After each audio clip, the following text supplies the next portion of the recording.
Present.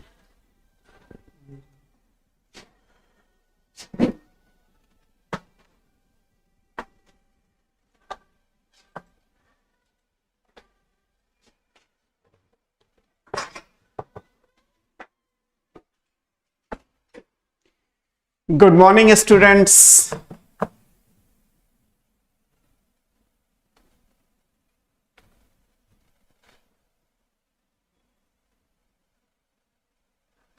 कौन कौन present है?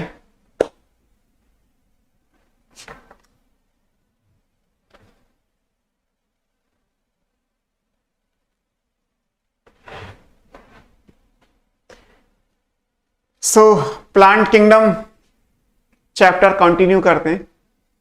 हमने एल्गी और ब्रायोफाइट्स दो डिवीजन कंप्लीट कर लिए। Algae comes under Thallophyta and second is bryophyta, है ना। दोनों में अगर आप कॉमन ढूंढेंगे तो कॉमन ये है कि दोनों में डोमिनेंट स्टेज गैमेटोफाइट है। हालांकि एल्गी में ज्यादा टाइम के लिए है। एल्गी की प्योरली जो लाइफ साइकिल था वो हैप्लॉन्टिक था, और ब्रायोफाइट में ये था कि डोमिनेंट है बट स्पोरोफाइट भी इलाबोरेट कर गया। और जैसा मॉस में स्टडी किया था, स्पोरोफाइट गैमेटोफाइट पे न्यूट्रिशनली डिपेंडेंट होगा और उसमें मैच्योरिटी पे फुट, सीटा, कैप्सूल ये पार्ट होंगे, है ना। कैप्सूल में spore mother cell and spores after meiosis that will start the new gametophytic generation. So basic difference केवल ये आया कि एल्गी में स्पोरोफाइट कम टाइम के लिए था एज कंपेयर टू ब्रायोफाइट, या हम कह सकते हैं कि ब्रायोफाइट में स्पोरोफाइट इलाबोरेट हो गया एज कंपेयर टू एल्गी। या ऐसे गैमेटोफाइट के लिए यूज कर सकते हैं कि एल्गी का gametophyte as compare to bryophyte dominant है और ब्रायो का gametophyte as compare to algae अगर कहा जाए तो प्रिमिटिव है। ऐसे सारे क्वेश्चंस के लिए जो आपको ब्लॉक डायग्राम बना के दिखाया था उसी से आइडिया लग जाएगा कि जैसे हम प्लांट किंगडम में आगे जाएंगे गैमेटोफाइट रिड्यूस होता जाएगा, स्पोरोफाइट इलाबोरेट होता जाएगा। क्लियर? कौन कौन आ गया? सारे स्टूडेंट्स ऑलमोस्ट आ गए। बरखा, गुंजन, शिवानी, दीपांशु, विधि, फरहीन, जोबिया, कनिका, कासिफ, श्लोक, मुस्कान, फरहीन, निखिल, योगेश, ब्यूटी। दोबारा से भी आप लोगों ने गुड मॉर्निंग लिखा हुआ है। ब्यूटी ने लिखा है सर ब्लैक रस्ट के बारे में थोड़ा बता दीजिए। ब्लैक रस्ट तो फंगी में था। ब्लैक स्टेम रस्ट आपने फंगी में पढ़ा था। Genus Puccinia belongs to class Basidiomycetes under kingdom fungi. तो ब्लैक रस्ट में बस आपको इतना ही पढ़ना है। रस्ट ब्लैक कलर का है इसलिए ब्लैक रस्ट हो गया। और rust is cause by genus Puccinia. आपने पढ़ा है पक्सीनिया रस्ट फंगी है, उनको ट्रू रस्ट बोलते हैं और वो basidiomycetes class of kingdom fungi से बिलोंग करता है। इसके अलावा अगर रस्ट के क्वेश्चंस हैं तो छोड़ दीजिए, बिकॉज हमें पक्सीनिया या ब्लैक स्टेम रस्ट की लाइफ साइकिल नहीं पढ़नी कि पक्सीनिया वीट में डिजीज कैसे कॉज करता है, कौन कौन सी स्टेजेस बनती हैं। रस्ट एक सेकेंडरी होस्ट भी कैरी करता है ना। जैसे आप एनिमल में पढ़ते हैं कि प्लाज्मोडियम है तो फीमेल एनाफिलीज मॉस्किटो भी है और ह्यूमन भी है, दो होस्ट में उसकी लाइफ कंप्लीट हो रही है। ऐसे रस्ट जो है वो भी दो होस्ट में कंप्लीट करता है। फॉर एग्जाम्पल वीट में भी कर रहा है और एक उसका सेकेंडरी प्लांट भी है बारबेरी। तो हमें रस्ट की लाइफ साइकिल नहीं पढ़नी, हमारे लिए सिर्फ इतना इंपॉर्टेंट है रस्ट का मतलब cause by genus Puccinia belongs to class Basidiomycetes under kingdom fungi and this is called true rust. और रस्ट पैरासिटिक है, ये याद रखना है। इतना ही रस्ट के लिए इंपॉर्टेंट है। ब्लैक कलर का है तो हमने ब्लैक रस्ट बोल दिया, लीफ में होगा तो लीफ रस्ट हो जाएगा। रेड कलर का है तो रेड रस्ट बोल दिया जाएगा। स्ट्रिप या पैच की फॉर्म में आएगा तो स्ट्रिप रस्ट बोल दिया जाएगा। रस्ट होना इंपॉर्टेंट है। जहां पे रस्ट ट्रू रस्ट नहीं है मींस बैसिडियोमाइसिटीज या पक्सीनिया के अलावा कहीं पे रस्ट यूज किया गया तो फिर वो ट्रू रस्ट नहीं है। फिर उसके अलग अलग ऑप्शन थे कि हम कहां और क्यों यूज कर रहे हैं। गुंजन ने पूछा है सर एक बार बायोलॉजिकल क्लासिफिकेशन में बैक्टीरिया की शेप प्लियोमॉर्फिक है। प्लियोमॉर्फिक का कोई शेप बनेगा नहीं एक्चुअली, है ना। प्लियोमॉर्फिक का मतलब है नॉट ऑफ डेफिनेट शेप, जिसका कोई शेप नहीं है वो प्लियोमॉर्फिक है। तो आप कैसे भी इमेजिन कर लीजिए उसको, चाहे रॉड मान लीजिए वो परमानेंटली रॉड होगा तो बेसिलस कहलाएगा, बट वो रॉड लाइक हो सकता है, बॉल के जैसा हो सकता है, फिलामेंट के जैसा हो सकता है ना, या बडेड फॉर्म में हो सकता है, किसी भी शेप में हो सकता है। जब किसी का शेप फिक्स नहीं होता तब हम उसे प्लियोमॉर्फिक बोलते हैं, और जब शेप फिक्स ही नहीं है तो आप ड्राइंग में भी क्या बनाओगे, तो ड्रॉ तो कर ही नहीं सकते बिकॉज उसका कोई डेफिनेट शेप नहीं है। टाइम के हिसाब से, कंडीशंस के हिसाब से शेप चेंज होता रहता है ना। तो प्लियोमॉर्फिक बैक्टीरिया मींस जिसका कोई डेफिनेट शेप ना हो। ओके, बस अभी तक 2 ही डाउट थे आप लोगों के। अटेंडेंस शीट आप लोगों की आई गई है, पेन हो रखा है। हम स्टार्ट करते हैं आज की क्लास। किंगडम प्लांट है और प्लांट किंगडम में 3rd डिवीजन हमें पढ़ना है, टेरिडोफाइटा, है ना। और फिर उसके बाद आप जिम्नो एंजियो 2 क्लासेस में बॉटनी की, तो आपका मे बी कि ये चैप्टर पूरा आज हो जाएगा, है ना। सो kingdom Plantae 3rd division is pteridophyta, है ना। अब जैसे ब्रायोफाइट था, मैं आपको ब्रायोफाइट इसलिए रिकॉल करा रहा था क्योंकि मैं ब्रायोफाइट के सीक्वेंस में आगे टेरिडोफाइट पे जाना है। ब्रायोफाइट में हमने स्टार्ट कहां से किया था, गैमेटोफाइट से। अगर हम मॉस ले लें, मॉस हमने सबसे लास्ट में पढ़ा था, लिवरवर्ट पहले पढ़ा था, तो अगर हम मॉस कंसीडर कर लें तो मॉस में जो गैमेटोफाइट था वो राइजोइड, एक्सिस और लीफ वाला था। एक गैमेटोफाइट बन गया, उस लीफ के अंदर ही एंथ्रीडिया, आर्किगोनिया बन गए। यह स्फेगनम का डायग्राम था, उसमें आपने एंथ्रीडियल ब्रांच और आर्किगोनियल ब्रांच लिखा हुआ है। तो एंथ्रीडियल ब्रांच में एंथ्रीडिया होंगे, जब आप लीफ को हटाएंगे तो एंथ्रीडियल ब्रांच में एंथ्रीडिया और आर्किगोनियल ब्रांच में आर्किगोनिया विजिबल होंगे। कई सारे होते हैं, एक नहीं होता, many antheridia and many archegonia are there. एक एंथ्रीडिया आर्किगोनिया का स्ट्रक्चर भी आपको बता दिया था। एंथ्रीडियम में मेल गैमेटोफाइट बने, मेल गैमीट बनेगा पहले, जिसको आप नाम देते हैं एंथेरोजॉइड। वो biflagellated, comma shape, spirally coiled, ये था। आर्किगोनिया में एक सिंगल एग बना हुआ है। फिर जो मेल गैमीट है वो, क्योंकि oogamous रिप्रोडक्शन है तो मेल गैमीट निकलेगा एंथ्रीडिया से, आर्किगोनिया में जाएगा, डीप इनसाइड द नेक जहां पे एग है वहां जाके उसे फर्टिलाइज करेगा। एग को फर्टिलाइज कर देगा तो जाइगोट बन जाएगा। फिर जाइगोट से एम्ब्रियो और स्पोरोफाइट आएगा। बट क्योंकि आर्किगोनिया पैरेंट गैमेटोफाइट पे है तो इसका मतलब बनने वाला स्पोरोफाइट भी गैमेटोफाइट से अटैच होगा by the help of foot. सीटा की वजह से वो इलोंगेट करके बाहर आ गया, एंड देन उसके ऊपर एक कैप्सूल बनेगा जिसमें स्पोर मदर सेल हैं और मियोसिस के बाद स्पोर्स बनाती हैं। जब कैप्सूल फट जाएगा तो स्पोर लिबरेट हो जाएंगे और वो दोबारा से एक नया गैमेटोफाइट बना देंगे। तो पहले हमने गैमेटोफाइट पढ़ा। गैमेटोफाइट में इंपॉर्टेंट क्या था कि गैमेटोफाइट राइजोइड, एक्सिस और लीफ वाला था। मेल फीमेल सेक्स ऑर्गन थे, antheridia, archegonia. Male female gametes बन गए, एंथेरोजॉइड एंड एग। फर्टिलाइजेशन हो गया, जाइगोट बन गया। और इसके बाद हमने पढ़ा था स्पोरोफाइट कि जाइगोट से एम्ब्रियो, एम्ब्रियो से एडल्ट प्लांट, फुट सीटा कैप्सूल, कैप्सूल में स्पोर मदर सेल, मियोसिस के बाद स्पोर्स एंड बाकी चीजें, है ना। Just minute.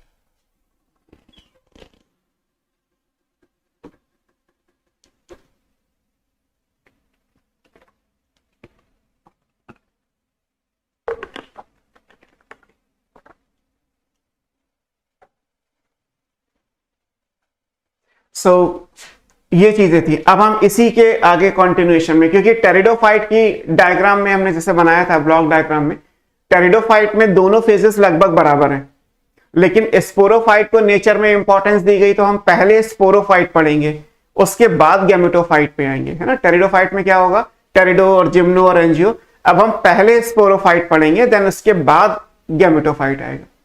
पहले कुछ चीजें जर्नल है, जैसे टेरिडोफाइट फर्स्ट वेस्कुलर प्लांट है, बिकॉज टेरिडोफाइट से जाइलम फ्लोएम बनना शुरू हुआ। वेस्कुलर प्लांट का मतलब है, प्रशांत शर्मा गुड मॉर्निंग।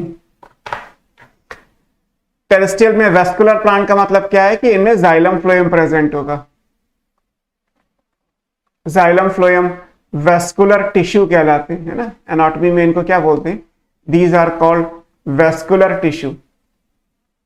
तो क्योंकि ये वेस्कुलर टिश्यू है तो इसलिए ये फर्स्ट वेस्कुलर प्लांट कहलाएंगे। तो जाइलम फ्लोएम प्रेजेंट है, ये आपको याद रखना है।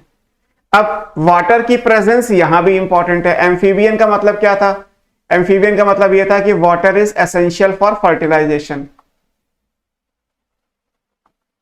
Essential for fertilisation.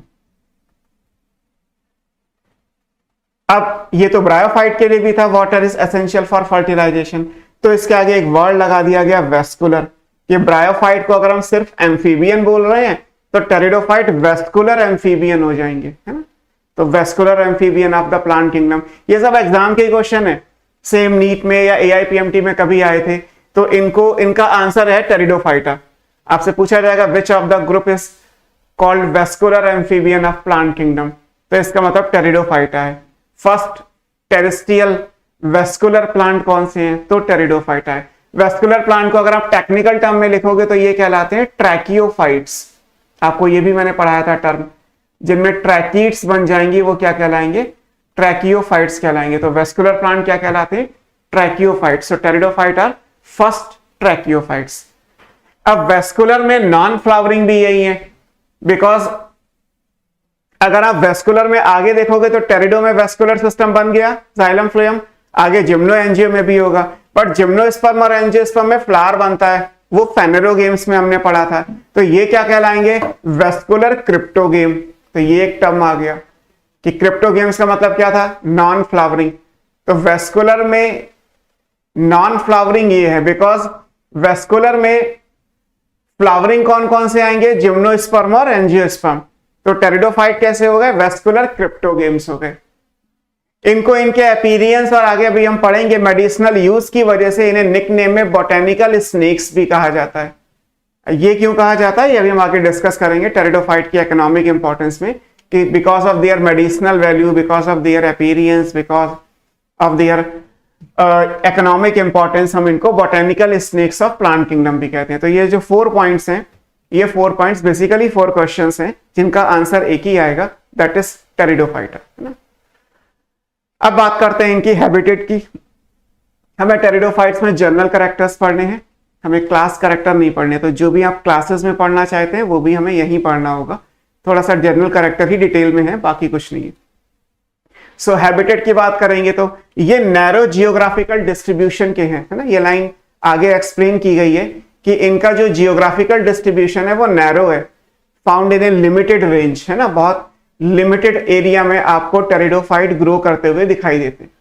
अब ऐसा क्यों है, उसका रीजन है, एक तो ये कि टेरिडोफाइट में जो मल्टीप्लिकेशन है, जो सेक्सुअल रिप्रोडक्शन होगा वो वाटर पे डिपेंडेंट है।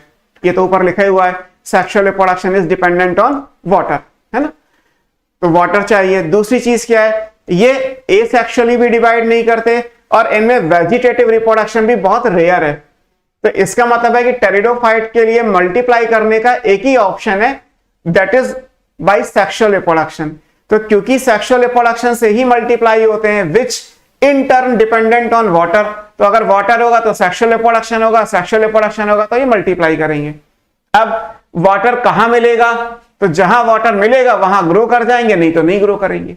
सो इसलिए ये नैरो जियोग्राफिकल डिस्ट्रीब्यूशन के, अगर आप अर्थ पे इनको देखोगे टेरेस्ट्रियल हैबिटेट में या एक्वेटिक में, तो दोनों पॉसिबिलिटी में अगर हम देखें तो बहुत लिमिटेड रेंज में मिलेंगे। कहां मिल रहे हैं, जैसे लिखा है found in cool, damp and shady places, जहां शेड होगा, जहां पे ठंडा होगा, जहां वाटर या मॉइस्चर की अवेलेबिलिटी होगी, ये वहां ग्रो करेंगे। इवन सैंडी सॉइल कंडीशंस में ये फ्लोरिश कर जाते हैं। इनको ग्रो करने के लिए अगर आपने सैंडी सॉइल कंडीशन दी हुई है तो ये आसानी से ग्रो कर जाएंगे, अच्छे से ग्रो कर जाएंगे। अभिषेक, गुड मॉर्निंग सर जी, गुड मॉर्निंग सर जी। तो ये हो गया कि सैंडी सॉइल कंडीशंस में या फ्लोरिश कर जाते हैं। इनको ग्रो करने के लिए अगर हम सैंडी कंडीशंस देंगे तो वहां पे ये ग्रो कर जाते हैं। जैसे हम आगे एक एग्जांपल पढ़ेंगे, इक्विसेटम, वो टेरिडोफाइट में दिया हुआ है। इक्विसेटम जो रिवर या कैनाल का किनारा होता है, रिवर है या कहीं पे जैसे गांव वगैरह में कैनाल बना दी जाती है रिवर से, तो वहां के किनारे पे जो बालू होती है, जो रेत है, सैंड है, उसमें आराम से वो ग्रो कर जाता है। तो सैंडी सॉइल कंडीशन इनके लिए फेवरेबल है। और क्योंकि रिवर बैंक के किनारे हैं तो ठंडा ही रहेगा, रिवर बैंक का किनारा तो कभी गर्म होगा नहीं, तो उसके हिसाब से ये आसानी से वहां ग्रो कर जाते हैं। देयर आर फ्यू जो एक्वेटिक भी है ना। मैंने शुरू में ही डिस्कस किया था कि एल्गी एक्वेटिक है, इसलिए प्रिमिटिव नहीं है। एल्गी प्रिमिटिव इसलिए मानी जाती है क्योंकि उनमें डोमिनेंट स्टेज गैमेटोफाइट था। तो क्योंकि एक्वेटिक चीजें, तो आपको ब्रायो में भी आपने एक्वेटिक ब्रायोफाइट पढ़ा था, टेरिडोफाइट में भी एक्वेटिक है, जिम्नो में नहीं आएगा, एंजियो में भी एक्वेटिक आएगा, है ना। तो फ्यू एक्वेटिक है। एक्वेटिक का एग्जाम्पल अगर आपको लिखना हो तो आप यहाँ पे एग्जाम्पल लिख सकते हैं, एजोला। एजोला को वाटर फर्न या एक्वेटिक फर्न कहते हैं, है? तो अगर हम हैबिटेट के हिसाब से देखें तो ये नैरो जियोग्राफिकल डिस्ट्रीब्यूशन के हैं, because they dependent on sexual reproduction for multiplication which in turn dependent on water. So if water is present they will flourish. So cool, damp, shady area, Sandy soil conditions इनकी favourable है, और कुछ इनमें से aquatic भी हैं, for example azolla, है ना. तो ये टेरिडोफाइट के बारे में एक ब्रीफ स्टार्टिंग हुआ. अब हम प्लांट बॉडी पे चलते हैं. प्लांट बॉडी के बाद सेक्सुअल रिप्रोडक्शन और गैमेटोफाइट क्या होगा ये सब देखेंगे. प्लांट बॉडी कैसी है, इनकी जो डोमिनेंट स्टेज है वो क्या है, वो स्पोरोफाइट होती है. क्योंकि हमने अभी तक क्या पढ़ा था, एल्गी और ब्रायो में क्या था, डोमिनेंट गैमेटोफाइट था. अब हम क्या पढ़ेंगे, स्पोरोफाइट. पहले स्पोरोफाइट आएगा, बाद में इनका गैमेटोफाइट देखेंगे. सो प्लांट बॉडी में डोमिनेंट स्टेज क्या है, स्पोरोफाइट. प्रॉपर जैसा मॉर्फोलॉजी में आप रूट, स्टेम, लीफ को डिफाइन करेंगे, सेम सिचुएशन है. सो डोमिनेंट स्पोरोफाइट है, differentiated into true root, stem and leaf. तो जो प्रॉपर रूट, स्टेम, लीफ की डेफिनेशन एज पर मॉर्फोलॉजी यहाँ पढ़ेंगे, एज पर ओरिजिन जैसे रूट, स्टेम, लीफ को डिफाइन किया जाता है, वो सारी डेफिनेशंस यहाँ अप्लाई हो जाएंगी. So plant body is dominant sporophyte differentiated into root, stem and leaf. Well differentiated vascular tissue है. अभी हमने लिखा था कि ये वेस्कुलर प्लांट है तो जाइलम फ्लोएम प्रॉपरली प्रेजेंट होंगे. तो इंपॉर्टेंट ये है कि वेल डिफरेंशिएटेड वेस्कुलर टिश्यूज हैं. इन रूट, स्टेम, लीफ के अंदर vascular tissue, xylem phloem present है, और अलग अलग आप उन्हें क्लियरली देख सकते हैं. अब थोड़ा सा देख लेते हैं अलग अलग करके कि रूट में क्या स्पेशलिटी है, स्टेम में क्या है, लीफ में क्या है. सो अगर हम रूट की बात करेंगे तो there is a primary root, है ना. रूट में इंपॉर्टेंट क्या है, रूट में एक प्राइमरी रूट है. ये प्राइमरी रूट शॉर्ट लिव्ड होती है. अगर प्राइमरी रूट शॉर्ट लिव्ड होती है तो वो डीजनरेट कर जाएगी. जब डीजनरेट कर जाएगी तो उसको रिप्लेस कौन करेगा, फिर सर्वाइवल के लिए न्यू रूट्स निकल आएंगी जिन्हें एडवेंटिशियस रूट्स कहा जाएगा. So primary root short lived है और उनको रिप्लेस कर दिया जाता है बाय एडवेंटिशियस रूट्स. तो उस पॉइंट ऑफ व्यू से रूट इंपॉर्टेंट है. स्टेम में खास बात क्या आएगी, स्टेम इरेक्ट भी हो सकता है, सॉइल से बाहर भी निकल सकता है, और सॉइल के नीचे भी हो सकता है. अगर इरेक्ट है तो वो पॉसिबिलिटी भी है ना. जैसे ये सॉइल का लेवल है तो स्टेम सीधा भी हो सकता है, तो ये इरेक्ट स्टेम हो गया. स्टेम ऐसे भी ग्रो कर सकता है, तो ये प्रोस्टेट हो गया. प्रोस्टेट का मतलब होता है हॉरिजॉन्टल. तो वर्टिकल और हॉरिजॉन्टल, इरेक्ट या प्रोस्टेट दोनों पॉसिबिलिटी है. इवन सॉइल के नीचे भी स्टेम हो सकता है, और सॉइल के नीचे जो अंडरग्राउंड स्टेम होता है वो राइजोम है. यहाँ पे राइजोम आप वैसे मॉर्फोलॉजी में भी पढ़ते हैं, और आगे याद भी रखिएगा सारी चीजें, है ना. बस ये प्लांट किंगडम मेरे लिए आखिरी है. मेरे लिए आखिरी का मतलब प्लांट किंगडम तक मैंने आपको काफी कुछ पढ़ा दिया. अब जब मॉर्फोलॉजी इसके बाद आप पढ़ेंगे, फेज सेकंड बेसिकली वो हम मानते हैं कि एक फेज कंप्लीट कर दिया, living world, biological, plant kingdom. अब इसके बाद जब आप नेक्स्ट चैप्टर पे जाएंगे तो फिर आपकी एक्सरसाइज शुरू हो जानी चाहिए कि सर ने क्या पढ़ाया था, और ये चीज एनसीईआरटी में तो दे रखी है, और कहां कहां आपने पढ़ी है. जहां भी पढ़ी है आपने या जहां मैंने पढ़ाई है, स्पेशली वो चीजें आपको हमेशा याद होनी चाहिए, है ना. बॉटनी साथ साथ याद करते चलोगे तो काम बनेगा. अगर आप सोचो कि ये तो थ्योरेटिकल है, बहुत से लोग सोचते हैं, हर साल सोचते हैं, और हर साल उनका रिजल्ट बता देता है कि वो फिर अगले साल सोचने के लिए तैयार है कि बायो तो जब चाहे तब हो जाएगी. बस वो जब चाहे तब हो जाएगी के चक्कर में उनका सिलेक्शन ही नहीं होता, है ना. वो जमाने चले गए जब कहा करते थे कि जैसा सोचोगे वैसा बन जाओगे. अब वो चीज नहीं है ना. मैं बहुत ज्यादा इडियम्स और फ्रेज में बिलीव नहीं करता, है ना. थॉट्स अलग चीजें हैं, और थॉट्स मैं मानता हूं कि वो थ्योरेटिकल है. प्रैक्टिकली क्या पॉसिबल है वो देखना चाहिए. प्रैक्टिकली यही है कि सोचने से डॉक्टर नहीं बन जाओगे, करने से बनोगे, और करने के लिए बड़ी मेहनत लगती है ना. इतना आसान नहीं होता कि ये लाइन याद रखनी है और याद एक लाइन याद हो जाएगी. जब ये एक लाइन 1000 लाइन के बीच में जाएगी ना, तब असली निकल के आएगा कि अब याद है क्या वो लाइन में क्या बताया था और वो कहाँ अप्लाई करना है ना. सो इसलिए अभी तो मैं आपको राइजोम पढ़ा रहा हूँ कि राइजोम आपने पढ़ा है. अब जब आपको एक्चुअली राइजोम मॉर्फोलॉजी में पढ़ाऊंगा तो आपको मॉर्फोलॉजी का तो राइजोम का एग्जाम्पल जो जिंजर है वो तो याद रहता है. आप ये भूल जाते हो कि टेरिडोफाइट में भी तो कहीं राइजोमेटस लिखा था. टेरिडोफाइट में भी तो राइजोम के बारे में डिस्कस किया था ना. तो एग्जाम्पल आपके लिए केवल वो नहीं है जो मॉर्फोलॉजी में दे रखा है, एग्जाम्पल वो भी होगा जो आपने प्लांट किंगडम में कहीं पढ़ लिया. या लीफ आप कहें कि लीफ तो सर हमने एनसीईआरटी के हिसाब से तो मॉर्फोलॉजी में पढ़ी है, लीफ तो ब्रायोफाइट के मॉस में भी पढ़ी है, लीफ टेरिडो में भी है, लीफ जिम्नो में भी है, लीफ एंजियोस्पर्म में भी है। अब किस जगह किसकी लीफ कैसी है वो भी तो आपको याद रखना है ना। क्वेश्चन जब आएगा तो ऐसा तो ना अलग करके आता है कि हम केवल मॉर्फोलॉजी की लीफ की बात कर रहे हैं, हम प्लांट किंगडम की लीफ का क्वेश्चन अलग से बना देंगे। दिस इज नॉट पॉसिबल ना।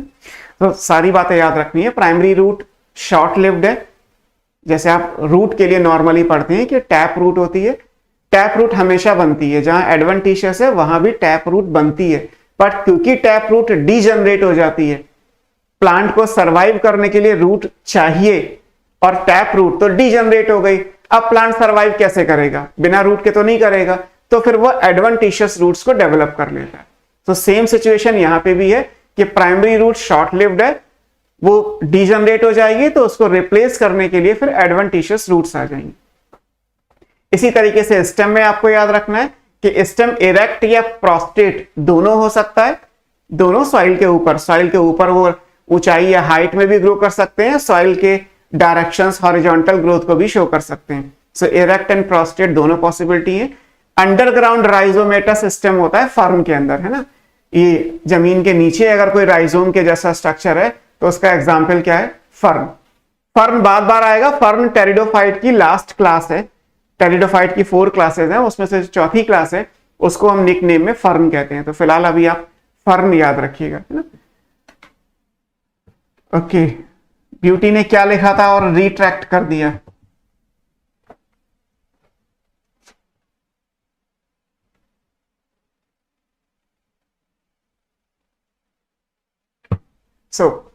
लीव्स कैसी हैं, लीफ में मूव करते हैं। लीफ 2 टाइप की हैं, या तो सिंपल लीफ होंगी या कंपाउंड लीफ होंगी, है ना।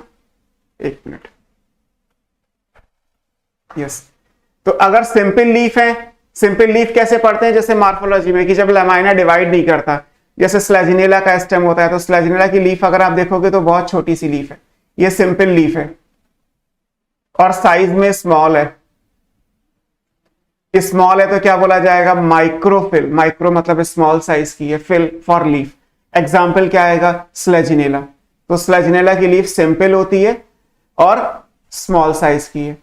फर्न में लीफ कैसी होती है, ये लार्ज है तो इन्हें मैक्रोफिल का नाम दे दिया। फर्न की लीफ को आपने देखा हो तो फर्न की लीफ इस तरीके से, ये फर्न है और यहां पे ये इस टाइप की लीफ होती है। ये एक ही लीफ है एक्चुअली। आपने जो फ्लावर वाला बुके होता है ना, उसके अंदर कभी और देखा हो कि वो सजाने के लिए, उसको डेकोरेट करने के लिए फर्न, क्योंकि ऑर्नामेंटल होते हैं तो इनको यूज किया जाता है। तो ये पूरी एक ही लीफ है ना। तो फर्न के अंदर ये बड़ी सी लीफ है तो ये लार्ज है तो मैक्रोफिल हो गया। स्लेजिनेला की लीफ सिंपल होती है तो स्मॉल साइज का है तो माइक्रोफिल बोलेंगे। और अगर हम टाइप के हिसाब से कहें तो ये सिंपल लीफ है, ये क्या कहलाती है, ये पिन्नेटली कंपाउंड है। पिन्नेटली कंपाउंड आप आगे मॉर्फोलॉजी में पढ़ोगे तो इस लीफ को हम क्या बोलते हैं, पिन्नेटली कंपाउंड लीफ बोलते हैं। तो सिंपल लीफ है या फिर पिन्नेटली कंपाउंड है, 2 ऑप्शन है, simple small in Selaginella, pinnately compound large in case of fern. अब फर्न में एक स्पेशल कैरेक्टर ये भी है कि फर्न की जो यंग लीफ होती है वो स्पाइरली क्वाइल्ड होती है। जब आप फर्न में एक यंग लीफ बनाएंगे तो कैसे बनाएंगे, स्पाइरली क्वाइल्ड। जैसे फर्न में राइजोम है मोटा सा, ये सॉइल के नीचे है ना, तो ये राइजोम हो गया, ये सॉइल का लेवल है फॉर एग्जांपल। तो फर्न में जब लीफ बनेगी, यंग लीफ बनेगी तो क्या होगा, यंग लीफ ऐसे होगी, spirally coiled, it looks like this. और जब ये खुलेगी तो ये ऐसी बन जाएगी जो ये बनी हुई है। तो यंग लीफ स्पाइरली क्वाइल्ड है तो उसको हम क्या बोलते हैं, सर्सिनेट टिक्सिस या सर्सिनेट वेनेशन बोलते हैं, है ना। शिवानी ने पूछा है सर मंडे को टेस्ट होगा, आई होप, अभी तक मेरी नॉलेज में तो यही है कि होगा। फरहीन ने पूछा था अंडरग्राउंड स्टेम राइजोम होता है। अंडरग्राउंड स्टेम बहुत सारे होते हैं, यहां जो प्रेजेंट है वो राइजोम है। अंडरग्राउंड स्टेम 4 टाइप्स के होते हैं, out of 4 1 is rhizome which is present in fern, तो वो आपको याद रखना है। और ब्यूटी ने लिखा था नथिंग, तो कोई बात नहीं, ये हैंग क्यों कर रहा है। तो ये याद रखना है कि लीफ सिंपल है, साइज में स्मॉल है एज इन स्लेजिनेला, लार्ज है, पिन्नेटली कंपाउंड है, साइज में बड़ी है, as in case of fern. और फर्न की जब लीफ यंग होती है तो वो स्पाइरली क्वाइल्ड होती है। उस पर्टिकुलर अरेंजमेंट को आप बोलते हैं सर्सिनेट टिक्सिस या सर्सिनेट वेनेशन। तो circinate venation means young leaf spirally coiled. This is the fern character, है ना। ये क्या कहलाता है? ये फर्न कैरेक्टर कहलाता है। फर्न को पहचानने का एक तरीका ढूंढा गया कि फर्न के अंदर जो यंग लीफ होती है वो स्पाइरली क्वाइल्ड होती है। और ये चीज अगर फर्न के अलावा किसी और जगह पे भी आएगी तो भी उसका मतलब यही माना जाएगा कि इट्स ए फर्न कैरेक्टर। मतलब वो प्लांट फर्न के क्लोज रिलेशन में होगा, फर्न के आसपास होगा। जैसे हम जिम्नोस्पर्म के स्टार्टिंग में जो प्लांट है उनको देखेंगे तो वो फर्न से रिजेंबलेंस को शो करते हैं। कौन कौन से रिजेंबलेंस हैं? Out of several one is the same. एक रिजेंबलेंस ये भी होगा कि फर्न की leaf young leaf spirally coiled है, सर्सिनेट टेक्सिस, और जिम्नोस्पर्म के जो स्टार्टिंग के प्लांट्स हैं उनकी लीफ भी जो है वो स्पाइरली क्वाइल्ड होती है, सर्सिनेट टेक्सिस। इसका मतलब है जिम्नोस्पर्म का ओरिजिन किसी फर्न जैसे टेरिडोफाइट से हुआ होगा। इस तरीके से हम एविडेंस को मैच करते हैं। तो रूट, स्टेम, लीफ, एक ब्रीफ में स्पोरोफाइट के बारे में जो है डिटेल वो हमने यहाँ पे स्टडी किया हुआ है ना। अब आएगा इनका सेक्सुअल रिप्रोडक्शन। सेक्सुअल रिप्रोडक्शन कैसे होगा, है ना। अब जो टेक्स्ट में लिखा हुआ है वो तो अभी हम पढ़ेंगे ही, बनाएंगे भी उसमें अलग अलग तरीके से, आप देख सकते हैं। मैं आपको एक आउटलाइन समझा देता हूं, उसके बाद आप सेक्सुअल रिप्रोडक्शन की टेक्स्ट में जो चीजें दी हुई हैं वो देखेंगे, है ना। हम एक बेसिकली लाइफ साइकिल, अभी हमने ये फर्न बनाया, फर्न की जो यंग लीफ है वो स्पाइरली क्वाइल्ड हो गई, mature leaf pinnately compound, size में बड़ी है तो मेगाफिल। स्लेजिनेला की लीफ सिंपल होती है, साइज में छोटी है, माइक्रोफिल। स्टेम की बात करेंगे, इरेक्ट, प्रोस्टेट दोनों हो सकते हैं, बट कई बार अंडरग्राउंड स्टेम भी होता है जैसे राइजोम है इन केस ऑफ फर्न। और रूट की बात करेंगे तो primary root which is tap root वो शॉर्ट लिव्ड है and so they are replace by the adventitious roots. ये तो मॉर्फोलॉजी हो गई in terms of sporophyte. Now sexual reproduction में चेंजेस क्या क्या आएंगे, हम एक लाइफ साइकिल पहले ड्रॉ कर लेते हैं तो आपको ये समझ में आ जाएगा कि हमें क्या क्या पढ़ना है बेसिकली, और उनके बारे में फिर जो डिटेल होगी हम उनको स्टडी करेंगे, है ना। जैसे मैं आपको पहले एक लाइफ साइकिल ड्रॉ करके दिखाता हूं कि एक टेरिडोफाइट की बेसिकली लाइफ साइकिल में क्या क्या चेंजेस आ रहे हैं। वो टेरिडोफाइट की डोमिनेंट स्टेज हमारे पास क्या है? स्पोरोफाइट 2n, है ना। ये टेरिडोफाइट की डोमिनेंट स्टेज है, आप जानते ही है ना। इसके अंदर आपने पढ़ा है रूट, स्टेम, लीफ सारी चीजें होती हैं। अब जब रिप्रोडक्शन का टाइम आएगा, क्योंकि टेरिडोफाइट में वेजिटेटिव रिप्रोडक्शन का ऑप्शन रेयर है, जो है वो ये राइजोम करेगा। राइजोम जो अभी आपने पढ़ा, राइजोम एक वेजिटेटिव स्ट्रक्चर है, वो डिवाइड करने में हेल्प कर सकता है, तो राइजोम इंपॉर्टेंट हो गया। राइजोम के थ्रू वेजिटेटिव प्रोपगेशन हो जाएगा। एसेक्सुअल तो ब्रायो में नहीं था, तो आगे अब कहीं नहीं आएगा। एसेक्सुअल रिप्रोडक्शन केवल एल्गी में आपने पढ़ा हुआ है। तो अब क्या होगा? सेक्सुअल रिप्रोडक्शन होगा। जब सेक्सुअल रिप्रोडक्शन होगा तो उस केस में स्पोरोफाइट में चेंजेस क्या होंगे? जैसे प्लांट के अंदर नॉर्मल लीव्स होती हैं, जो नॉर्मल फोटोसिंथेटिक लीफ हैं, वो क्या करेंगी? वो अपने ऊपर स्पोर्स बनाना शुरू कर देती हैं and then they are called, उनको नाम दे दिया जाता है स्पोरोफिल, है ना। जो टर्म्स आएंगे वो ये है, एक टर्म आएगा स्पोरोफिल, है ना। स्पोरोफिल को आप क्या बोलोगे? बेसिकली इनको रिप्रोडक्टिव लीफ बोल सकते हो। इनको हम क्या बोलेंगे? रिप्रोडक्टिव लीफ बोलेंगे। कि जो नॉर्मल लीफ है उसमें जब रिप्रोडक्शन का टाइम आएगा तो हम उसके अंदर स्पोर्स बनाने वाले स्ट्रक्चर बन जाएंगे, उनको स्पोरोफिल कहेंगे। कैसे बनेंगे हम वो भी अभी देखेंगे।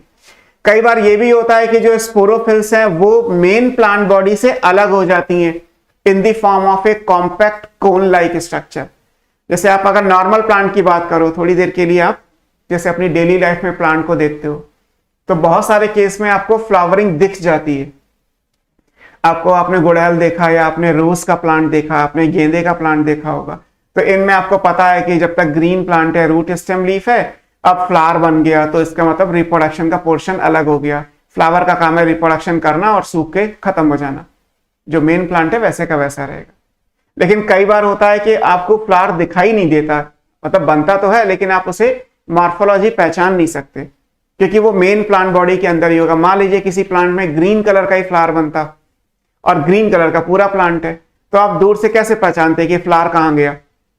जैसे ग्रास में बनता है, लेकिन ग्रास में किसी ने फ्लावर देखा है? शायद ही किसी ने नोटिस किया हो कि जो लॉन में ग्रास लगी होती है उसकी फ्लावरिंग स्टेज कहां चली गई? हमें तो फ्लावर कहीं दिखाई नहीं दिया। मस्टर्ड में आपको येलो कलर का फ्लावर दिखाई देता है, व्हीट में कभी फ्लावर देखा है किसी ने? आपने कभी नोटिस ही नहीं किया। या बैम्बू में फ्लावरिंग देखी है, बांस में तो किसी ने फ्लावरिंग नहीं देखी, या देखी भी होगी तो बहुत रेयर। आप कितना समझते हो वो मैं एक जनरलाइजेशन बता रहा हूं। तो ऐसे यहां पे भी है कि टेरिडोफाइट में हो सकता है कि जो रिप्रोडक्शन करने वाली लीफ है वो मेन प्लांट बॉडी के अंदर हो। जैसे नॉर्मल लीफ फोटोसिंथेसिस करती है, स्पोरोफिल भी फोटोसिंथेसिस करेंगी, लेकिन ये उसके साथ साथ रिप्रोडक्शन में भी पार्टिसिपेट करेंगी। और कई बार ऐसा होगा कि ये स्पोरोफिल मेन प्लांट बॉडी से अलग हो जाएंगी। जब ये अलग हो जाएंगी तो रिप्रोडक्टिव लीफ का अलग स्ट्रक्चर हो गया, और जो नॉर्मल ग्रीन लीफ थी, जैसा भी आपने माइक्रोफिल और मेगाफिल पढ़ा, वो वैसी की वैसी रहेंगी। तो स्पोरोफिल बेसिकली क्या हो गई? इनको आप रिप्रोडक्टिव लीफ मान सकते हो। इन शॉर्ट अगर कहा जाए तो ये रिप्रोडक्शन करने के लिए जो लीफ बनी है, reproductive leaves, spore forming leaves को आप स्पोरोफिल बोलते हो। तो कई बार ऐसा होगा कि स्पोरोफिल से क्या बनेगा? एक स्ट्रक्चर बनेगा जिसे आप कोन कहते हैं या स्ट्रोबिलस, और फिर उसके अंदर भी आपको जो स्ट्रक्चर मिलेगा वो स्पोरोफिल ही मिलेगा। ये ऑप्शनल है। कोन या स्ट्रोबिलस सब जगह नहीं बनता। ये मैंने आपको जैसे बताया, कोन क्या है? Aggregation of sporophyll. जब स्पोरोफिल एग्रीगेट होके एक अलग से स्ट्रक्चर बना देंगी तो इसको कोन कहा जाएगा। तो बहुत सारे प्लांट के अंदर स्पोरोफाइट में कोन नहीं है, डायरेक्टली स्पोरोफिल है। और बहुत सारे स्पोरोफाइट के अंदर पहले कोन बनेगी और कोन के अंदर आपको स्पोरोफिल नजर आएगा। स्पोरोफिल दोनों ही केस में होंगी, चाहे कोन बने या ना बने। तो कोन पे स्टार लगा दिया कि कोन का बनना ऑप्शनल है। अब जब स्पोरोफिल का स्ट्रक्चर देखेंगे तो स्पोरोफिल के स्ट्रक्चर के अंदर क्या होगा? यहां पे डिफरेंट स्ट्रक्चर्स आएंगे जिन्हें सोराई कहा जाता है ना। ये ग्रुप होंगे, या सिंगल में लिखेंगे तो सोरस, सिंगल है तो सोरस, प्लूरल है तो सोराई। इनके अंदर जो स्ट्रक्चर बनेंगे उन्हें स्पोरेंजियम कहते हैं। और इन स्पोरेंजियम के अंदर एक्चुअली स्पोर मदर सेल होंगी।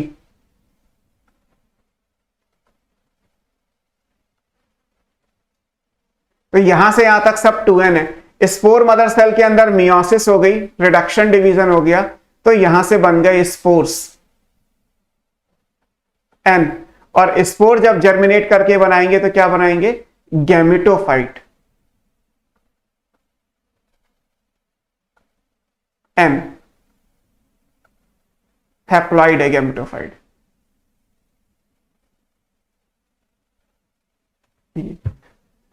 तो मैंने जो सीरीज में लिखा है वो सीरीज में क्या है, मैं ये सारे टर्म्स पढ़ने हैं। अभी हम एक एक टर्म को अलग अलग देखेंगे। अगर आप ब्रायोफाइट से कंपेयर करो तो ब्रायोफाइट के स्पोरोफाइट में आपने क्या पढ़ा था कि 3 पोर्शन थे, फुट, सीटा, कैप्सूल। और कैप्सूल के अंदर ये स्पोर मदर सेल थी। मियोसिस के बाद स्पोर बने, कैप्सूल फट गया तो स्पोर ने गैमेटोफाइट बनाया। अब अलग क्या हो गया? फुट, सीटा, कैप्सूल की जगह स्पोरोफाइट में रूट, स्टेम, लीफ आ गई। और लीफ के अंदर जब स्पोरेंजिया बन जाएंगे तो उनको स्पोरोफिल बोलते हैं। Those are called reproductive leaf. अगर ये रिप्रोडक्टिव लीफ किसी एग्रीगेशन, किसी कॉम्पैक्ट स्ट्रक्चर की फॉर्म में है तो उसको कोन या स्ट्रोबिलस कहते हैं। कोन या स्ट्रोबिलस सारे प्लांट में नहीं होगा, तो कहां पे कोन या स्ट्रोबिलस होगा वो एग्जाम्पल भी हम कंसिडर करेंगे। और बाकी से चीजें सेम है। एक बेसिक लेआउट के हिसाब से कहा जाए तो स्पोर मदर सेल हो गई, स्पोर हो गए, गैमेटोफाइट बन गया। अब स्पोर तो स्पोरेंजिया से बाहर ही आएंगे ना। इसका मतलब है कि स्पोरोफाइट अलग था सॉइल में और गैमेटोफाइट सॉइल में अलग बनेगा।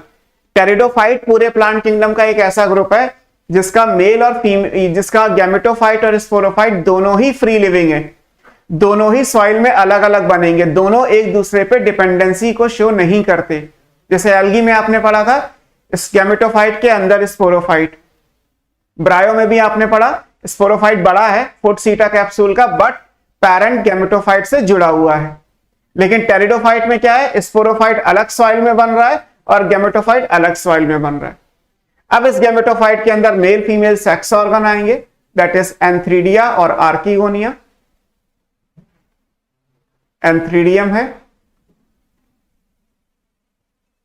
आर्किगोनियम है, एंथ्रीडियम के अंदर मेल गैमीट बनेगा, दिस इज एंथेरोजॉइड। आर्किगोनियम में फीमेल गैमीट बनेगा विच इज एग। फर्टिलाइजेशन होगा इन प्रेजेंस ऑफ वाटर, यहां से बनेगा जाइगोट, और जाइगोट से एम्ब्रियोनिक डेवलपमेंट के बाद वापस स्पोरोफाइट। एक सिंपल लाइफ साइकिल को अगर हम समझें कि टेरिडोफाइट में क्या क्या होने वाला है, तो टेरिडोफाइट के अंदर जो डोमिनेंट है, मेजॉरिटी ऑफ द फेज है, वो स्पोरोफिटिक है। उसके अंदर रिप्रोडक्शन के टाइम पे स्पोरोफिल्स बनेंगी। स्पोरोफिल कैसी दिखाई देती है मैं भी आपको बना के दिखा दूंगा। स्पोरोफिल्स बनेंगी। स्पोरोफिल कई बार कॉम्पैक्ट कोन लाइक स्ट्रक्चर बना सकती हैं, उनको कोन या स्ट्रोबिलस कहते हैं। स्पोरोफिल के अंदर डेफिनेट कॉम्पैक्ट बॉडी होंगी, दोज आर कॉल्ड सोराई। अगर हम सोराई को कट करेंगे तो उसके अंदर हमें स्ट्रक्चर्स नजर आएंगे, those are called sporangium. Sporangium के अंदर जो सेल्स होती हैं उनको स्पोर मदर सेल कहते हैं, जो मियोसिस के बाद स्पोर्स बनाती हैं। जब स्पोर्स बन जाएंगे तो स्पोरेंजियम से बाहर आएंगे, सॉइल में फ्री लिविंग इंडिपेंडेंट गैमेटोफाइट बनाएंगे, और इस गैमेटोफाइट में male female sex organ same है, एंथ्रीडियम आर्किगोनियम, जैसे ब्रायोफाइट में था। एंथेरोजॉइड और एग मेल फीमेल गैमीट बनेंगे। वाटर की प्रेजेंस में फर्टिलाइजेशन होगा, जाइगोट बनेगा, और जाइगोट से दोबारा डिवाइड करके एक मैच्योर स्पोरोफाइट बन जाएगा। तो एक ब्रीफ लाइफ साइकिल, जो टर्म्स हम यूज करेंगे वो मैंने आपको पहले बता दिए। अब हम इनके बारे में देखेंगे कि इनमें फीचर्स क्या क्या हैं, बट एक जनरल लाइफ साइकिल के हिसाब से कहा जाए तो ये बनी हुई है। अगर आप इसको अलग अलग करेंगे, जैसे मैंने उस दिन ब्रायोफाइट में किया था, तो इसको अलग अलग करेंगे तो फर्टिलाइजेशन से पहले तक हैप्लॉइड जनरेशन है, और मियोसिस के बाद हैप्लॉइड आती है ये।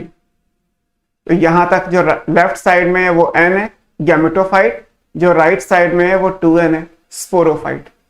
तो स्पोरोफाइट डोमिनेंट स्टेज है और गैमेटोफाइट जो है वो शॉर्ट लिव्ड है। लेकिन गैमेटोफाइट अलग है, यहां ये याद रखना है कि टेरिडोफाइटा के अंदर स्पोरोफाइट और गैमेटोफाइट दोनों बॉडीज अलग अलग होती है ना, ये इंपॉर्टेंट है।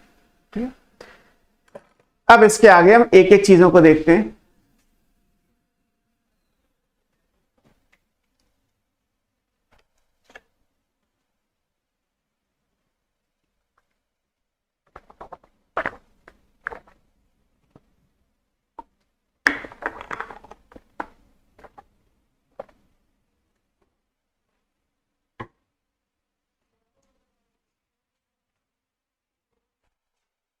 ठीक है,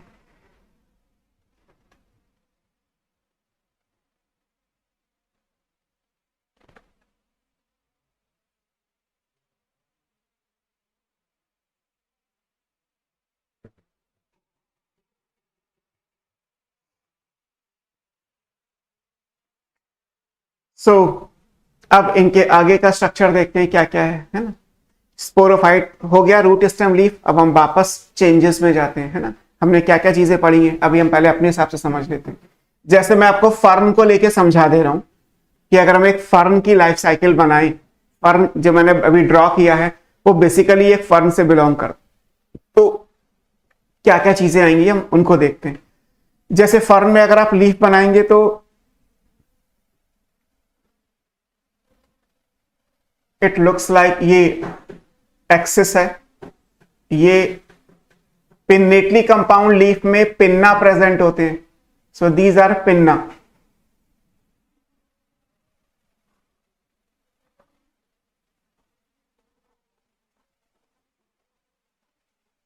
इस तरीके से, है ना, ये एक लीफ है। अब होगा क्या, इस लीफ पे स्पोरेंजिया डेवलप होंगे, इसके मार्जिन पे जो है वो डॉट्स बन जाते हैं। अगर ये डॉट्स नहीं बने हुए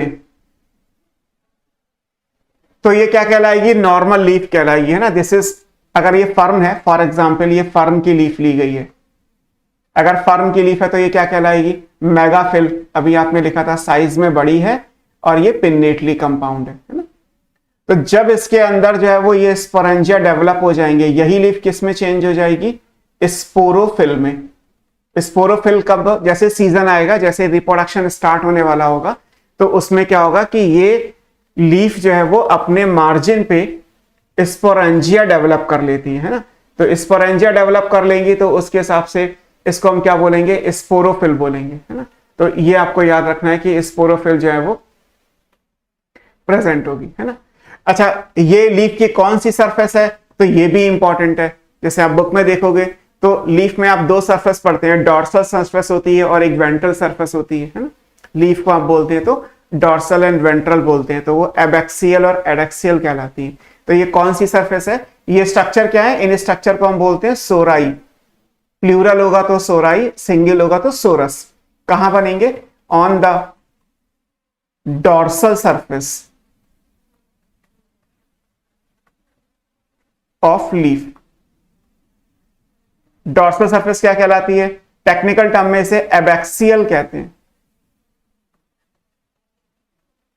डॉर्सल को एबैक्सियल कहा जाता है, वेंट्रल को एडैक्सियल कहा जाता है, ए डी और ए बी, ये है ना। पिन्नी इज लीफलेट, यस, है ना। सदफ ने कहा है पिन्ना इज लीफलेट, या ये अगर लीफ पिन्नेटली कंपाउंड है तो इस लीफ को हम क्या लिखा था अभी हमने, दिस इज पिन्नेटली कंपाउंड। तो पिन्नेटली कंपाउंड लीफ के अंदर क्या होता है, जो ये पार्ट्स होते हैं इन्हें हम पिन्नी, या एक होगा तो पिन्ना, कई सारे हैं तो पिन्नी बोलेंगे, या इनको लीफलेट्स, लीफ से छोटे हैं तो ये लीफलेट्स कहलाते हैं।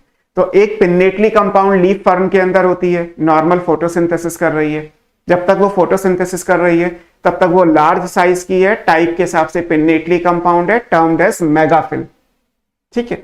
जैसे ही रिप्रोडक्शन का सीजन आया, with the onset of reproduction season, जो यूजुअली रेनी सीजन है, बिकॉज रेनी सीजन में वाटर की अवेलेबिलिटी होगी और वाटर की प्रेजेंस में ही फर्टिलाइजेशन हो सकता है, और कोई ऑप्शन है नहीं इनके पास। तो बिकॉज ऑफ दैट जब वाटर की अवेलेबिलिटी होगी तो जो अभी तक लीफ मेगाफिल थी वो अपनी डॉर्सल सरफेस पे, अपनी एबैक्सियल सरफेस पे कुछ ब्राउन या ब्लैक कलर के स्पॉट्स बना लेती हैं। उन स्पॉट्स को हम क्या बोलते हैं, दोज स्पॉट्स आर कॉल्ड सोराई, उन्हें हम क्या बोलेंगे, सोराई बोलेंगे।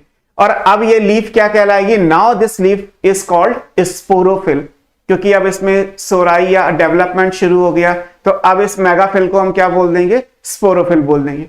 हालांकि ये फोटोसिंथेसिस करती रहेगी, ऐसा नहीं है कि जब ये रिप्रोडक्टिव लीफ बन जाएगी तो फोटोसिंथेसिस रुक जाएगा। ये ग्रीन कलर की है, फोटोसिंथेसिस करेगी, बट अब ये रिप्रोडक्शन भी करेगी। अब यहाँ पे ये सोरस बन गए, इन सोरस से अगर आप इसको सेक्शन को कट करोगे तो आपको ये स्पोरोफिल हो गई। ये हमारे पास स्पोरोफिल है, अभी हमने ऐसे ही लिखा था। स्पोरोफिल के अंदर जो कॉम्पैक्ट बॉडी बन गई वो बॉडी क्या कहलाती है, सोरस, या प्लूरल है तो सोराई। और इनके अंदर जो स्ट्रक्चर होगा वो क्या कहलाएगा, वो स्पोरेंजियम कहलाएगा। तो नेक्स्ट स्ट्रक्चर क्या आ जाएगा, स्पोरेंजियम, है ना। इन डॉट्स को हमने क्या बोला है, sori, these are the compact structure. अगर हम सोराई से सेक्शन कट करें, हमें सोराई का स्ट्रक्चर नहीं पढ़ना, स्ट्रक्चर तो स्पोरेंजियम का भी नहीं पढ़ना, बट फिर भी हमें एक साइकिल समझने के लिए समझना था, तो मैंने इसको आपको बना के दिखाया कि अलग अलग भी करेंगे तो क्या आ सकता है। तो स्पोरोफिल के अंदर जो डॉट्स प्रेजेंट हैं, ब्लैक ब्राउन कलर के compact structure, these are called sorus, plural is sori. Inside the sorus there are many sporangia, बहुत सारी स्पोरेंजिया होती हैं। अगर आप एक स्पोरेंजिया को बनाएंगे तो इट लुक्स लाइक दिस, ये स्पोरेंजिया है, ये सिंगल लेयर्ड इसकी कवरिंग होती है।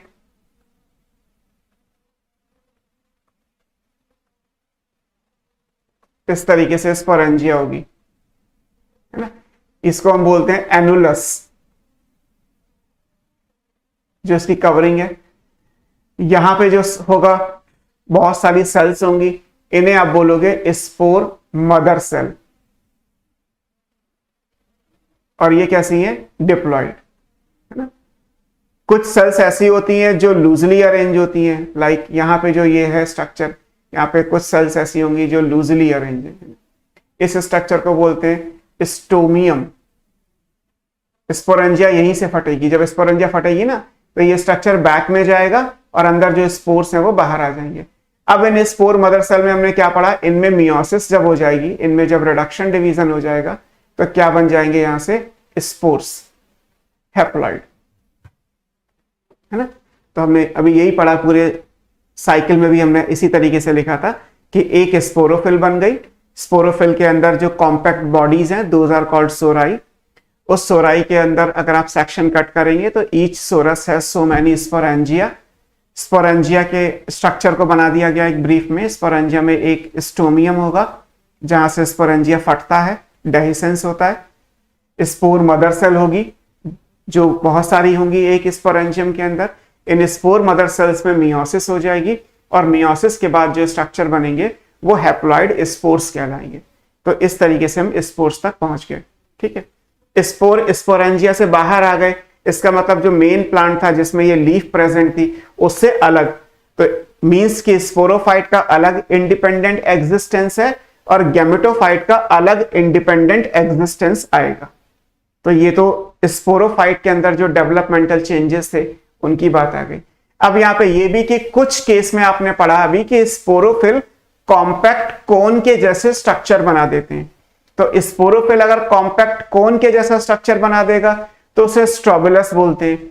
उसके एग्जाम्पल याद रखिएगा कि जब आप ये कोन लाइक स्ट्रक्चर बनाएंगे, है ना, ये अलग से था कि कोन या स्ट्रोबिलस क्या होता है।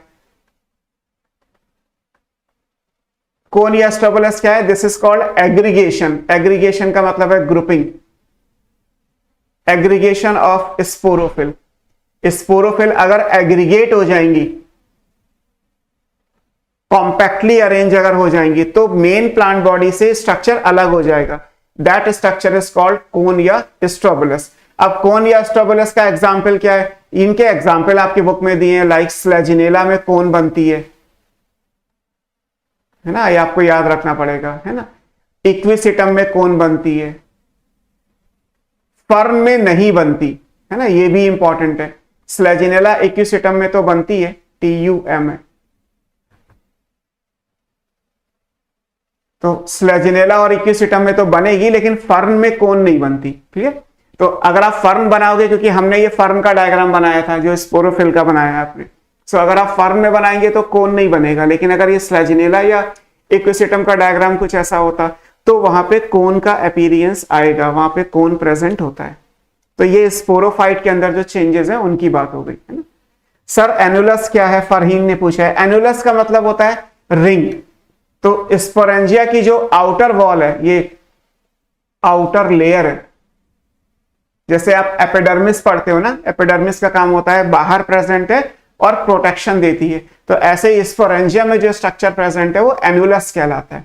Annulus is single layered structure, single layered है, उसको हम एनुलस बोल देते हैं। आउटर लेयर है जो प्रोटेक्शन का काम कर रही है। अंदर स्पोरोजिनस मास है जो स्पोर मदर सेल का बना हुआ है। मियोसिस हो गई तो अंदर स्पोर बन गए। जब स्पोरेंजिया मैच्योर हो जाएगी तो फट जाएगा, डेहिसेंस होगा। डेहिसेंस कहां से होगा? That structure is stomium. वहां से ये खुलेगा और सारे स्पोर्स बाहर आ जाएंगे। स्पोर बाहर आने के बाद सॉइल में आ गए तो मेन प्लांट बॉडी से स्पोर्स अलग हो गए। तो स्पोर N है, हैप्लॉइड है, तो अब यहां से गैमेटोफाइट बनेगा और गैमेटोफाइट का अपना एग्जिस्टेंस आएगा। तो स्पोरोफाइट अलग है सॉइल में, गैमेटोफाइट अलग है सॉइल में। क्लियर? तो ये सब चीजें याद रखिएगा ना। आपको मैंने अलग अलग करके इसलिए समझाया कि एनसीईआरटी में तो एक पैराग्राफ दे दिया है कि किसके अंदर क्या होता है, लेकिन कई बार कंफ्यूज होता है कि कौन सी चीज कहां तक प्रेजेंट है। लेकिन एनसीईआरटी भी पढ़नी है आपको, वो भी इंपॉर्टेंट है। हालांकि ये ऐसे पढ़ेंगे तो क्लियर हो जाएगा। अब हम अगर टेक्स्ट के हिसाब से देखें तो ये लिखा है सेक्सुअल रिप्रोडक्शन। आप पढ़ोगे तो अभी तक हमने क्या पढ़ा? स्पोरोफिल है जो रिप्रोडक्टिव लीफ है और फोटोसिंथेसिस करती है। ऐसा नहीं है कि स्पोरोफिल में फोटोसिंथेसिस नहीं होती। तो स्पोरोफिल क्या होती है? Reproductive photosynthetic leaf. स्पोरोफिल पे क्या प्रेजेंट होगा? स्पोरेंजिया। कहां प्रेजेंट है? At the abaxial surface. अभी आपने लिखा कि एबैक्सियल सरफेस कौन सी होती है? डॉर्सल, है ना। तो जो डॉर्सल सरफेस है उस पे प्रेजेंट होती है। ग्रुप में प्रेजेंट है। इन ग्रुप को हमने क्या नाम दिया? सोरस। यही सारे टर्म्स अभी आपको मैंने पढ़ाए। एक सोराई या सोरस पढ़ाया, एक स्पोरेंजिया पढ़ाया आपको। स्पोरेंजिया जिन लीफ में प्रेजेंट है वो स्पोरोफिल है। पहले स्पोरोफिल है, उसके अंदर ये कॉम्पैक्ट स्ट्रक्चर बनेंगे ग्रुप में, उन्हें सोराई कहते हैं। उस ग्रुप को खोल के देखोगे तो स्पोरेंजिया होंगे। ये सोराई और स्पोरेंजिया स्पोरोफिल की डॉर्सल सरफेस पे होंगे। ये सब आपको पढ़ाया। फिर कुछ में मतलब कंडीशनली है कि जो स्पोरोफिल है वो कॉम्पैक्ट स्ट्रक्चर बना सकते हैं जिन्हें स्ट्रोबेलाई या कोन कहा जाता है। और स्ट्रोबेलाई या कोन का एग्जाम्पल क्या है? स्लेजिनेला और इक्विसिटम। अभी हमने लिखा। इन स्पोरेंजिया के अंदर ही लिखा हुआ है कि स्पोर मदर सेल है और स्पोर मदर सेल के अंदर क्या होगा, मियोसिस होगी, और मियोसिस से जो स्ट्रक्चर बन जाएंगे वो क्या कहलाएंगे, स्पोर्स कहलाएंगे। स्पोर कैसे हो गए, हैप्लॉइड, क्योंकि स्पोर मदर सेल कैसी हो गई, डिप्लॉइड। तो ये जो लिखा है एनसीईआरटी में वही मैंने आपको भी बना के दिखाया कि सेक्सुअल रिप्रोडक्शन में स्पोरोफाइट के लेवल पे क्या क्या चेंजेस हैं। फरहीन ने पूछा है इसके स्पोर सॉइल से डिस्पर्स होते हैं सर? सॉइल से डिस्पर्स होते हैं, एयर से नहीं। सॉइल से डिस्पर्सल नहीं होता, सॉइल में एयर में डिस्पर्सल होगा। जैसे स्पोरेंजिया फटेगी तो एयर के थ्रू ही वो बाहर जाएंगे, तो डिस्पर्सल बाय एयर ही होगा, है ना। और गिरेंगे तो, क्योंकि वेट है स्पोर्स का कुछ ना कुछ, तो एट ए टाइम वो आएंगे तो सबस्ट्रेट पे ही। जब किसी सबस्ट्रेट पे, किसी सॉइल पे या किसी भी ऐसी जगह पे जहां प्लांट ग्रो कर सकता है, जब वो आएंगे तो डिवाइड करके वो नया प्लांट बनाएंगे। कंडीशन फेवरेबल होनी चाहिए। और यहाँ नए प्लांट का मतलब क्या है, स्पोर से बनेगा पहले गैमेटोफाइट। नए प्लांट का मतलब ये नहीं कि स्पोर से आप रूट स्टेम लीफ बना दें, क्योंकि वो तो है स्पोरोफाइट, वो तो 2n होता है, स्पोर तो अभी n है। तो पहले स्पोर से क्या बनेगा, गैमेटोफाइट बनेगा, है ना। स्पोर आगे जाके क्या बनाएगा, अगर हम खत्म करें तो स्पोर्स है, स्पोर्स n है, यहां से गैमेटोफाइट शुरू हो गया, यहां से आगे जाके क्या बनेगा, मैच्योर गैमेटोफाइट बनेगा। और ये सॉइल में बिल्कुल अलग है, ये भी हैप्लॉइड है, ये गैमेटोफाइट से पूरी तरीके से अलग स्ट्रक्चर है। तो ये अलग बनेगा और मेन प्लांट बॉडी जो जैसी थी वो अलग रहेगी, है ना। अब हम नेक्स्ट पे चलते हैं। गैमेटोफाइट क्या है हमारा, है ना।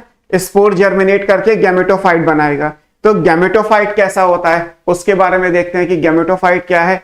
गैमेटोफाइट के अंदर हमने ये तो लिखा है अभी लाइफ साइकिल के हिसाब से कि गैमेटोफाइट में एंथ्रीडिया, आर्किगोनिया होंगे, उनमें मेल फीमेल गैमीट्स बनेंगे, मेल फीमेल गैमीट फ्यूज करेंगे, फर्टिलाइजेशन होगा, वाटर की प्रेजेंस में जाइगोट बनेगा, और जाइगोट से फिर दोबारा से नया प्लांट बनेगा, that is root stem leaf वाला स्पोरोफाइट।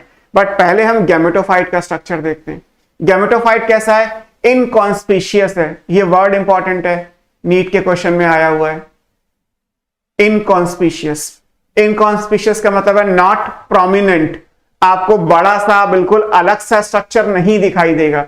बनता है, नेकेड आई से विजिबल है, लेकिन जैसे आप नॉर्मल फर्न का प्लांट देखते हो वैसा आपको कोई प्रॉपर स्ट्रक्चर नहीं दिखाई देगा। स्मॉल साइज का है, हार्ट शेप है, मल्टी सेलुलर होगा, और ये सॉइल में फ्री लिविंग है, ग्रीन है, फोटोसिंथेटिक है, थैलस है, रूट स्टेम लीफ नहीं होती इसमें, और राइजोइड्स प्रेजेंट होते हैं, है ना। और इसको ग्रो करने के लिए क्या चाहिए, cool, damp and shady places. आपने टेरिडोफाइट के स्टार्टिंग में लिखा है कि इनकी प्रेफर्ड कंडीशन क्या थी, cool, damp and shady places. और क्योंकि ये गैमेटोफाइट है तो इसमें सेक्स ऑर्गन बनेंगे, those are antheridia and archegonia. ये क्या हो गए, ये सेक्स ऑर्गन्स हो गए। गैमेटोफाइट का काम ही है सेक्स ऑर्गन्स को बियर करना। तो sex organ antheridia, archegonia. Antheridia is the male sex organ, archegonia is the female sex organ. तो ये स्ट्रक्चर यहां बन जाएंगे। बनेगा कैसे गैमेटोफाइट, मैं आपको बना के दिखा देता हूं। ये जैसे ये हार्ट शेप स्ट्रक्चर है ना, लाइक दिस। ये इस टाइप का स्ट्रक्चर आपको, ये पूरा मल्टी सेलुलर, ग्रीन, फोटोसिंथेटिक, ये प्रॉपर स्ट्रक्चर ऐसे आएगा। इसमें नीचे राइजोइड्स होंगे, दीज स्ट्रक्चर आर राइजोइड्स।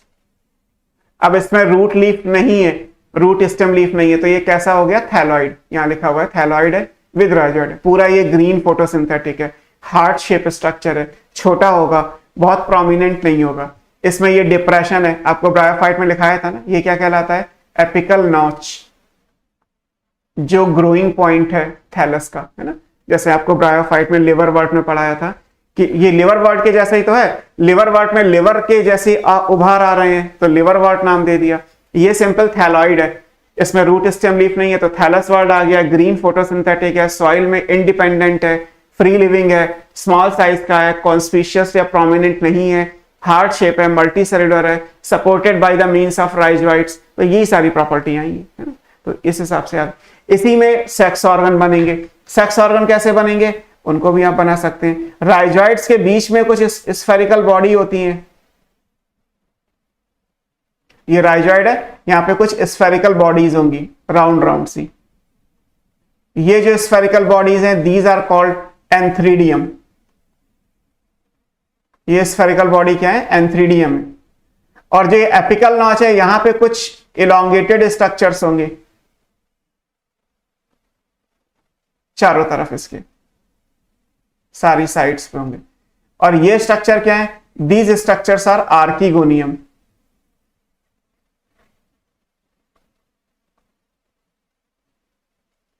तो एंथ्रीडिया और आर्किगोनिया प्रेजेंट होंगी उनकी। अब ये कैसा बन गया, ये बाइसेक्सुअल हो गया, क्योंकि एक ही गैमेटोफाइट में दोनों प्रेजेंट है तो कैसा हो जाएगा, ये बाइसेक्सुअल गैमेटोफाइट बना दिया मैंने, है ना। ये मोनोशियस हो गया। तो स्पोर क्योंकि एक ही था तो गैमेटोफाइट एक ही बना।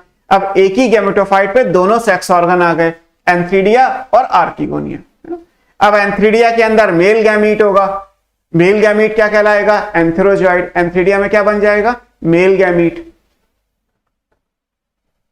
मेल गैमीट को आप क्या बोलते हैं, दिस इज कॉल्ड एंथेरोजॉइड, जैसे ब्रायोफाइट में था वैसा, लेकिन कुछ फीचर्स चेंज हो जाएंगे। और आर्किगोनिया में क्या आएगा, एग, जो फीमेल गैमीट है। तो मेल फीमेल गैमीट्स बन गए। फर्टिलाइजेशन के लिए वाटर इंपॉर्टेंट है, तो वाटर की प्रेजेंस में ही, क्योंकि ये कूल डैम्प शेडी एरिया में ग्रो कर रहा है, तो जहां मॉइस्चर होगा उसी प्रेजेंस में क्या होगा, ये मेल गैमीट जो यहाँ पे हैं वो निकलेंगे एंथ्रीडिया से और आर्किगोनिया में पहुंचेंगे। वहां जो एग होगा उसे फर्टिलाइज करेंगे, फर्टिलाइज करके जाइगोट बनेगा और जाइगोट से नेक्स्ट जनरेशन एक नया स्पोरोफाइट बनके तैयार हो जाएगा, है ना। यही साइकिल के हिसाब से हमें आगे समझना है ना। आगे चलते हैं, आगे आप चलेंगे तो ये लिखा है water is essential for transfer of antherozoid. Water important है, बिना वाटर के फर्टिलाइजेशन नहीं हो सकता। ज़ुआइडोगैमी मैंने आपको पढ़ाया था ब्रायोफाइट में, पिछली क्लास में पढ़ाया था ज़ुआइडोगैमी, जिसमें मेल गैमीट मोटाइल होता है और वो फीमेल गैमीट को अप्रोच करता है। तो ज़ुआइडोगैमी यानी फर्टिलाइजेशन, है ना, fertilisation in which male gamete is motile. तो ये फर्टिलाइजेशन है। जब फर्टिलाइजेशन होगा जहां पे मेल गैमीट मोटाइल है और मेल गैमीट मोटाइल है तो वो फीमेल गैमीट पे जाके फर्टिलाइज करेंगे, वहां पे एक जाइगोट बने और जाइगोट से क्या बन गया, जाइगोट से एम्ब्रियो बन गया। और फिर एम्ब्रियो जब डिफरेंशिएट करेगा तो क्या बनेगा, एक नया स्पोरोफाइट बना देगा, नया स्पोरोफाइट जिसमें रूट स्टेम लीफ होने चाहिए वैसा। तो एक नया स्पोरोफाइट बनके तैयार हो गया। लाइफ साइकिल कैसी हो गई, हैप्लोडिप्लॉन्टिक, जैसे आपने लिखा था ब्रायोफाइट के लिए, क्योंकि उसमें डोमिनेंट फेज क्या थी, गैमेटोफाइट, हैप्लॉइड। तो पहले वर्ड क्या आ गया, हैप्लो। यहां पे क्या है, स्पोरोफाइट डोमिनेंट है तो पहले वर्ड क्या आ जाएगा, डिप्लो। तो लाइफ साइकिल क्या हो गई, डिप्लो हैप्लॉन्टिक। स्पोरोफाइट और गैमेटोफाइट दोनों एग्जिस्ट करती हैं। सबसे इंपॉर्टेंट क्या है, with independent alternation of generation. ये जो इंडिपेंडेंट वर्ड लिखा है ना, ये सबसे इंपॉर्टेंट है, बिकॉज पूरे प्लांट किंगडम में केवल टेरिडोफाइट ही ऐसा ग्रुप है जिसके स्पोरोफाइट का उसके गैमेटोफाइट से कोई रिलेशन नहीं है। Both sporophyte as well as gametophyte are free living in soil independent bodies. दोनों का एक दूसरे से कोई मतलब नहीं है कि स्पोरोफाइट अलग बना हुआ है, गैमेटोफाइट अलग बना है। एल्गी ब्रायो में गैमेटोफाइट से जुड़ा हुआ स्पोरोफाइट था और जिम्नो एंजियो में स्पोरोफाइट से जुड़ा हुआ गैमेटोफाइट होगा। केवल टेरिडोफाइट ऐसा है जिसका स्पोरोफाइट अलग कहीं बना हुआ है, गैमेटोफाइट अलग कहीं बनेगा। तो इसलिए ये छोटा सा वर्ड जो लिखा है कि इंडिपेंडेंट ऑल्टरनेशन ऑफ जनरेशन कहां होता है, अगर आपसे पूछा जाए तो आप कोई भी टेरिडोफाइट का जो भी एग्जाम्पल है वो कोट कर सकते हैं। सदफ ने पूछा है सर, जब गैमेटोफाइट पर स्पोरोफाइट बन जाएगा तो गैमेटोफाइट खत्म हो जाएगा उसके बाद? बिल्कुल खत्म हो जाएगा। जैसे आप, अगर आपको वीडियो में मेरा हाथ दिखाई दे रहा होगा, so it looks like prothallus, है ना। आप मान लीजिए कि ये प्रोथैलस है ना, प्रोथैलस इज द गैमेटोफाइट। आप मान लीजिए कि ये गैमेटोफाइट है, ठीक है, ये गैमेटोफाइट है किसका, टेरिडोफाइट का। इस गैमेटोफाइट में ये मान लीजिए डिप्रेशन है तो यहाँ आर्किगोनिया होगा। अगर यहाँ आर्किगोनिया होगा तो यहीं कहीं एग होगा। तो जो मेल गैमीट है वो एग आके यहीं फर्टिलाइज करेगा तो जाइगोट बन गया। जाइगोट से जब नया स्पोरोफाइट बनेगा तो ये तो गैमेटोफाइट है, क्योंकि जो थैलस होता है वो हमेशा हॉरिजॉन्टल ग्रो करता है, ये तो सारे डायरेक्शन में ग्रो करेगा। बट जो स्पोरोफाइट है वो तो रूट स्टेम लीफ वाला है, वो वर्टिकली ग्रो करेगा। तो ये जाइगोट है। यहाँ पे जाइगोट जब डिवाइड करके नया प्लांट एम्ब्रियो के थ्रू बनाएगा तो रूट्स बनेंगी जो नीचे चली जाएंगी सॉइल में, स्टेम बनेगा, लीफ बन जाएंगी। ये जो चारों तरफ सूखा हुआ स्ट्रक्चर है गैमेटोफाइट, ये सूख जाएगा, इसका काम खत्म हो जाएगा, है ना। तो इस टाइप का स्ट्रक्चर बनेगा यहाँ पे। सो गैमेटोफाइट जैसे स्पोरोफाइट का डेवलपमेंट होगा, स्पोरोफाइट में जब लीफ निकल आएंगी तब वो अपना फोटोसिंथेसिस करना शुरू कर देंगी। इनिशियल स्टेज में जो भी उसको प्रोटेक्शन या जो भी उसे न्यूट्रिशन चाहिए वो थोड़े देर तक गैमेटोफाइट उसे प्रोवाइड कर देगा। तो इस टाइप की चीजें लाइफ साइकिल में आएंगी, है ना, ये आपको ध्यान रखना है, ठीक है। अगर हम बैक में चलें तो हमने जो कंटेंट स्टडी किए थे, एक तो ये याद रखना है, ये जो गैमेटोफाइट है, ये यहाँ पे मैंने अभी बोला भी था कि टेरिडोफाइट के गैमेटोफाइट का एक नाम है, इसे हम क्या बोलते हैं, प्रोथैलस बोलते हैं। प्रो का मतलब है प्रिमिटिव और थैलस बिकॉज इसमें रूट स्टेम लीफ नहीं है, तो ये थैलस के जैसा ही है। अगर कहा जाए कि थैलॉइड स्ट्रक्चर प्लांट किंगडम में कहां कहां बनते हैं, तो एल्गी में थैलॉइड बनते हैं। एल्गी की प्लांट बॉडी कैसी थी, थैलॉइड थी। उसके बाद और कहां आपने थैलॉइड पढ़ा, लिवरवर्ट में थैलस था, और मॉस में जो प्रोटोनिमा था वो भी थैलॉइड था। फिर टेरिडोफाइट का जो गैमेटोफाइट है ये भी थैलॉइड है ना। अगर कहा जाए कि थैलस कहां कहां प्रेजेंट है तो ये एग्जाम्पल हो गए। और कोई एग्जाम्पल है क्या, बताइए, किसी को आइडिया है? एल्गी, ब्रायोफाइट, टेरिडोफाइट के अलावा आपने थैलॉइड स्ट्रक्चर कहीं और पढ़ा है?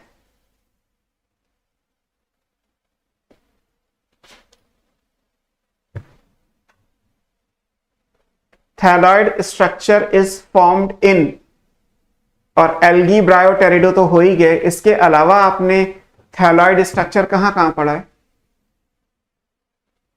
सबसे पहले रैनी ने रिप्लाई किया है फंगी में, यस, और बाकी तो फिर सब सही हो ही जाएगा। हर्षिता ने भी लिखा है फंगी। फिर आ गया अवस्थी जी कृष्णन, फंगी। बाकी लोग भी रिप्लाई कर सकते हैं। फंगी, फंगी का जो माइसीलियम होता है वो भी थैलॉइड होता है ना। तो थैलस वर्ड, क्योंकि हम यूजुअली थैलॉइड को समझते हैं कि थैलोफाइटा, थैलस मतलब थैलोफाइटा, थैलोफाइटा मींस एल्गी, है ना। बट एल्गी के अलावा फंगी है, फंगी में फिर ब्रायोफाइटा में protonema in case of moss, और लिवरवर्ट की बॉडी तो थैलॉइड है। और फिर ऐसे टेरिडोफाइटा आएगा। टेरिडोफाइटा में क्या इंपॉर्टेंट है, टेरिडोफाइटा में ये इंपॉर्टेंट हो गया कि उसका प्रोथैलस थैलॉइड है, और अभी जिम्नो रह गया है, जिम्नोस्पर्म में भी थैलॉइड स्ट्रक्चर आएगा, है ना। तो फिलहाल आपका आंसर ठीक है कि फंगी में भी हमने जो है वो डिस्कस किया हुआ है।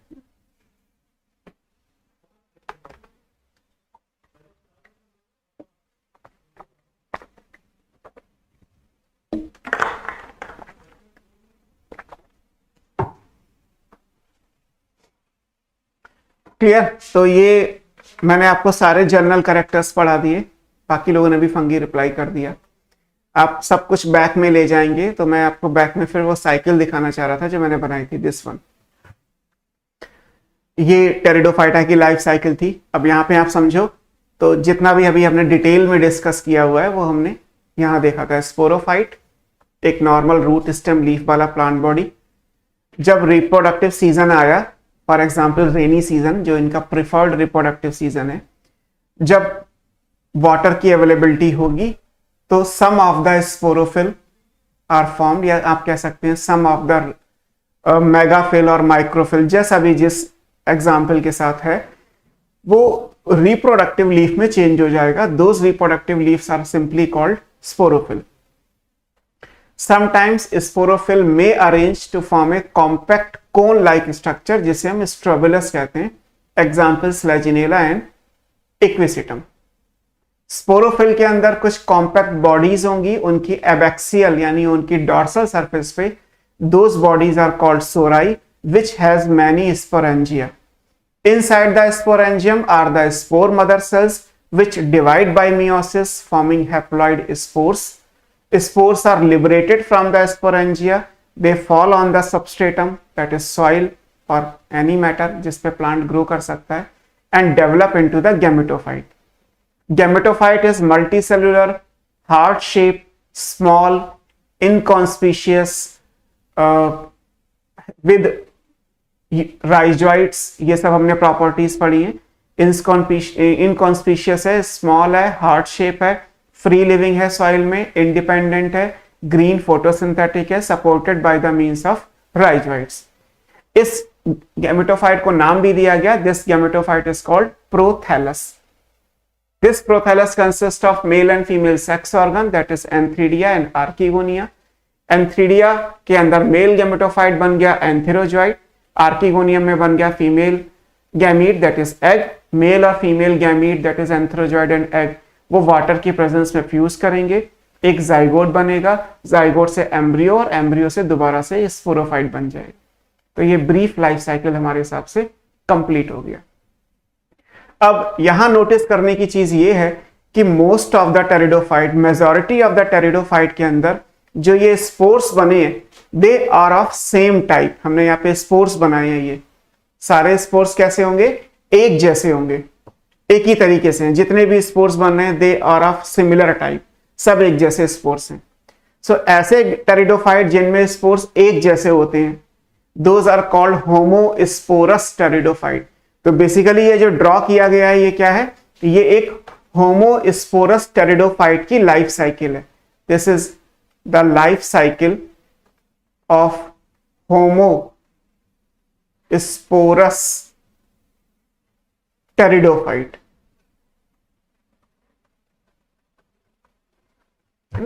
ये किसी होमोस्पोरस टेरिडोफाइट की लाइफ साइकिल है। होमोस्पोरस का मतलब क्या बताया, जहां पे सारे स्पोर्स एक जैसे होंगे। जब सारे स्पोर्स एक जैसे होंगे तो लाइफ साइकिल कैसी बन गई, होमोस्पोरस टेरिडोफाइट की लाइफ साइकिल बन के तैयार हो गई। तो ये चीज आ गई कि लाइफ साइकिल होमोस्पोरस टेरिडोफाइट की है। ठीक है, अब देयर आर फ्यू टेरिडोफाइट जिनमें अलग अलग टाइप के स्पोर्स बनते हैं।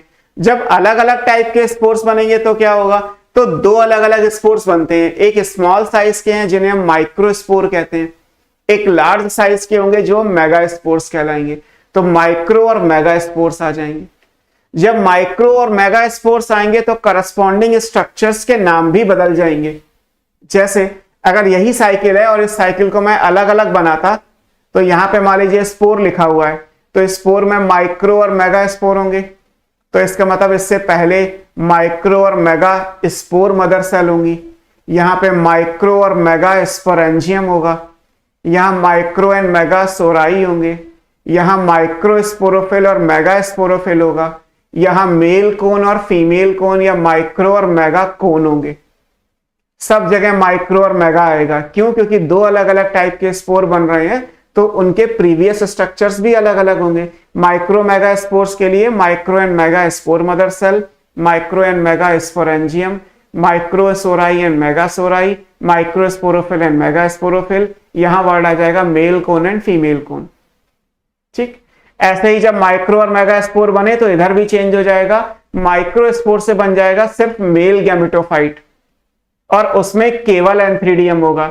ऐसे मेगा स्पोर से बन जाएगा फीमेल गैमेटोफाइट और उसमें सिर्फ आर्किगोनियम होगा और बाकी सेम रहेगा। मेल प्रोथैलस के अंदर एंथ्रीडियम में एंथेरोजॉइड मेल गैमीट, फीमेल के अंदर एग, फर्टिलाइजेशन के बाद जाइगोट, एम्ब्रियो एंड स्पोरोफाइट। तो बेसिकली होगा क्या कि देयर आर फ्यू टेरिडोफाइट जहां पे टू डिफरेंट साइज के स्पोर्स बनते हैं, one is microspore and other is mega spore. ऐसे टेरिडोफाइट जहां पे माइक्रो और मेगा स्पोर्स अलग अलग बनते हैं, these pteridophytes are called heterosporous pteridophyte and the phenomena is called heterospory, है ना। इस फिनोमिना को क्या बोलेंगे, हेट्रोस्पोरी बोलेंगे। तो हेट्रोस्पोरी क्यों इंपॉर्टेंट है, हेट्रोस्पोरी सीड फॉर्मेशन के लिए सीड हैबिट का प्री रिक्विजिट है, मींस फर्स्ट रिक्वायरमेंट है। किसी भी प्लांट के अंदर सीड बनाने के लिए बहुत सारी रिक्वायरमेंट होनी चाहिए। Out of those the first requirement is having two different type of spores. अगर दो डिफरेंट टाइप के स्पोर्स होंगे तो वो क्या कहलाएगा, हेट्रोस्पोरस टेरिडोफाइट कहलाएगा। और वो सीड बनाने के लिए पहली जरूरत है, प्राथमिकता जैसे आप बोलते हैं कि पहली रिक्वायरमेंट क्या है, तो पहली रिक्वायरमेंट ये है कि दो अलग अलग स्पोर बने। अब दो अलग अलग स्पोर टेरिडोफाइट में बन गए, हालांकि टेरिडोफाइट में सीड नहीं बनता बिकॉज सीड तो बनेगा जिम्नोस्पर्म और एंजियोस्पर्म में, लेकिन सीड बनाने की जो जरूरत थी, सीड बनाने की जो कंडीशंस थी, उन कंडीशंस में जो पहली कंडीशन है वो एटलीस्ट टेरिडोफाइट से स्टार्ट हो गई। सो ऐसे टेरिडोफाइट जिनमें हेट्रोस्पोरी प्रेजेंट है वो कहलाते हैं हेट्रोस्पोरस टेरिडोफाइट। उनके कुछ एग्जाम्पल्स दे दिए गए, लाइक स्लेजिनेला जहां पे ये प्रोसेस डिस्कवर हुआ, and Salvinia, Salvinia is a fern, Marsilea है, एजोला है, आइसोटिस है, ये सब ऐसे हैं जिनके अंदर हेट्रोस्पोरी प्रेजेंट होती है। एनसीईआरटी में 2 दे रखे हैं, स्लेजिनेला एंड साल्विनिया, तो कम से कम 2 तो आपको याद रखना ही है। स्लाइड में देखिए, लास्ट में चलते हैं, प्रोथैलस हो गया, फर्टिलाइजेशन हो गया, यस ये हम पहुंच गए अगली स्लाइड पे। मोस्ट ऑफ द टेरिडोफाइट कैसे होते हैं? होमोस्पोरस। होमोस्पोरस का मतलब क्या है? जिसमें एक ही टाइप के स्पोर प्रेजेंट हो। होमो का मतलब है सिमिलर और स्पोरस स्पोर, तो most of the majority of the pteridophyte कैसे हैं? होमोस्पोरस है। बट देयर आर फ्यू जिन्हें हम क्या बोल रहे हैं? हेट्रोस्पोरस टेरिडोफाइट बोल रहे हैं। एनसीईआरटी के एग्जाम्पल क्या है? स्लेजिनेला एंड साल्विनिया।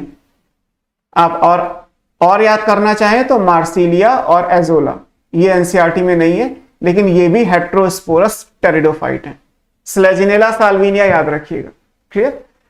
अब बाकी डिस्क्रिप्शन है जो मैंने अभी आपको बताया कि हेट्रोस्पोरस टेरिडोफाइट का मतलब क्या है? 2 अलग अलग टाइप के स्पोर्स बनेंगे। जो लार्ज साइज का है दैट इज कॉल्ड मैक्रोस्पोर, जो स्मॉल साइज का है that one is called microspore. Micro word male के लिए यूज होता है बिकॉज मेल गैमीट हमेशा स्मॉल होता है, और लार्ज फीमेल के लिए यूज होगा, तो मैक्रो एंड माइक्रो या लार्ज और स्मॉल ऐसे लिख सकते हैं। Microspore is the small spore और लार्ज साइज का जो है वो मैक्रोस्पोर कहलाएगा। अब जब ये जर्मिनेट करेंगे, एक स्पोर से एक गैमेटोफाइट बना था, यहां क्या है? 2 स्पोर है तो 2 गैमेटोफाइट बन जाएंगे। तो जो मेगा स्पोर है इससे क्या बन गया? फीमेल गैमेटोफाइट, और जो माइक्रोस्पोर है इससे क्या बन गया? Male gametophyte. तो दोनों अलग अलग स्पोर के 2 अलग अलग गैमेटोफाइट बन गए। अब मेल गैमेटोफाइट में केवल एंथ्रीडियम और फीमेल गैमेटोफाइट में केवल आर्किगोनियम। मेल गैमेटोफाइट में केवल मेल गैमीट है एंथ्रोजॉइड, फीमेल गैमेटोफाइट में केवल फीमेल गैमीट है दैट इज एग। फर्टिलाइजेशन हुआ, जाइगोट हुआ, एम्ब्रियो बन गया, नया प्लांट बन गया। एक लाइन जो इंपॉर्टेंट है एनसीईआरटी में पूछा गया वो सेकंड ये लाइन जो लिखी हुई है, एज सच ये लाइन पूछी गई है नीट में कि जो फीमेल गैमेटोफाइट है वो क्या है? Female gametophyte actually free living नहीं होता। जैसे अभी तक हमने क्या पढ़ा था कि स्पोर बाहर आएगा स्पोरेंजिया से और सॉइल में एक independent free living inconspicuous small multicellular thalloid green photosynthetic with rhizoid एक गैमेटोफाइट बनाएगा। यहां ऐसा नहीं है। यहां क्या है कि जो मेगा स्पोर है वो मेगा स्पोर बाहर नहीं आता। मेगा स्पोर गैमेटोफाइट के तरीके से तो बिहेव करेगा, that is the female gametophyte. Mega spore ने क्या बनाया? फीमेल गैमेटोफाइट तो बना दिया, बट ये फीमेल गैमेटोफाइट स्पोरोफाइट से बाहर नहीं आएगा। यहां क्या लिखा है? These are retained on the parent sporophyte. ये जो पुराना स्पोरोफाइट है उसी पे ही प्रेजेंट रहेंगे, उससे कभी बाहर नहीं आएंगे। बाकी चेंज है, फर्टिलाइजेशन हो गया, जाइगोट हो गया, जाइगोट से एम्ब्रियो बन गया, एम्ब्रियो का फॉर्मेशन भी इन्हीं गैमेटोफाइट के अंदर ही हो गया।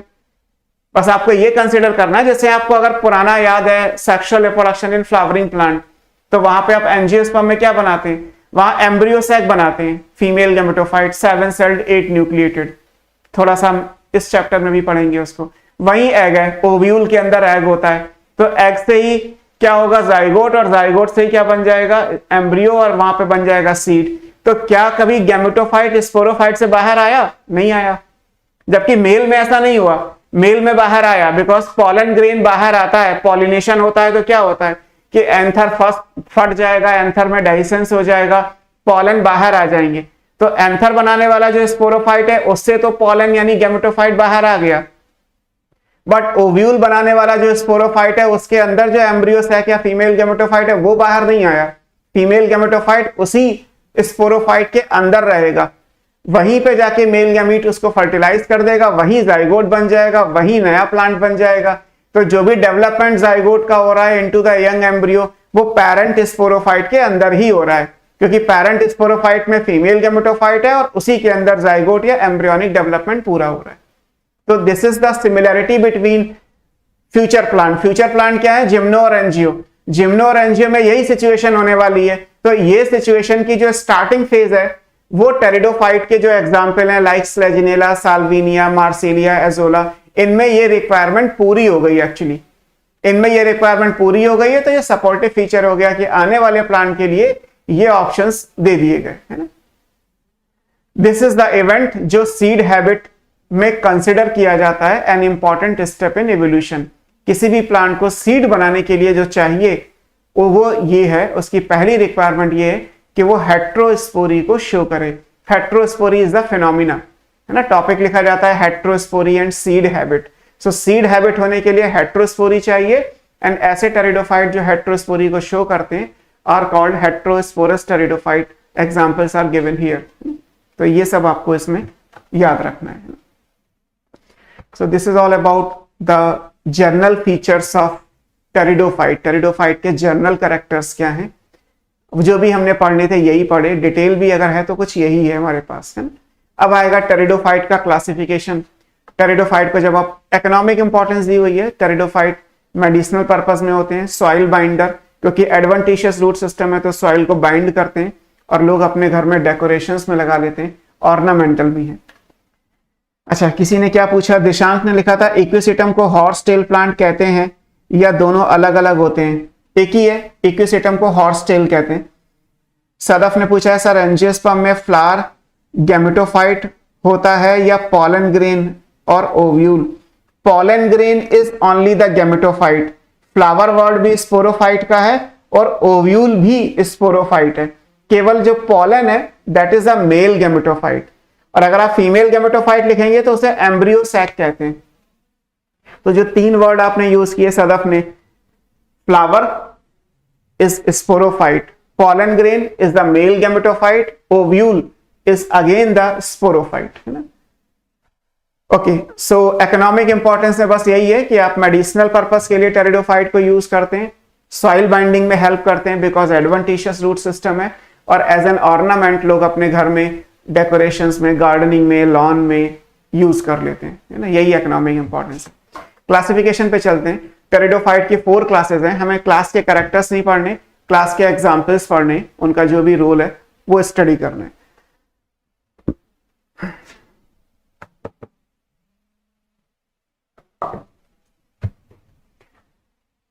क्लासिफिकेशन में फर्स्ट क्लास क्या है, साइलोप्सिडा, है ना। साइलोप्सिडा के जो मेंबर्स हैं वो फॉसिलाइज्ड हैं। टेरिडोफाइट भी इवोल्यूशन में कभी बने होंगे, तो उस टाइम पे से लेके धीरे धीरे टाइम के हिसाब से बहुत सारे मेंबर्स फॉसिलाइज्ड हो गए। Rhynia is one of them. तो पूछा जाता है कि इनमें से फॉसिल टेरिडोफाइट कौन सा है, तो फॉसिल टेरिडोफाइट के एग्जाम्पल में आप राइनिया याद रखिएगा। राइनिया कैसा है, फॉसिल है। फिर एक लिविंग मेंबर भी है, इस पूरे क्लास का एक लिविंग मेंबर भी है, that living member is called living fossil and the answer is Psilotum.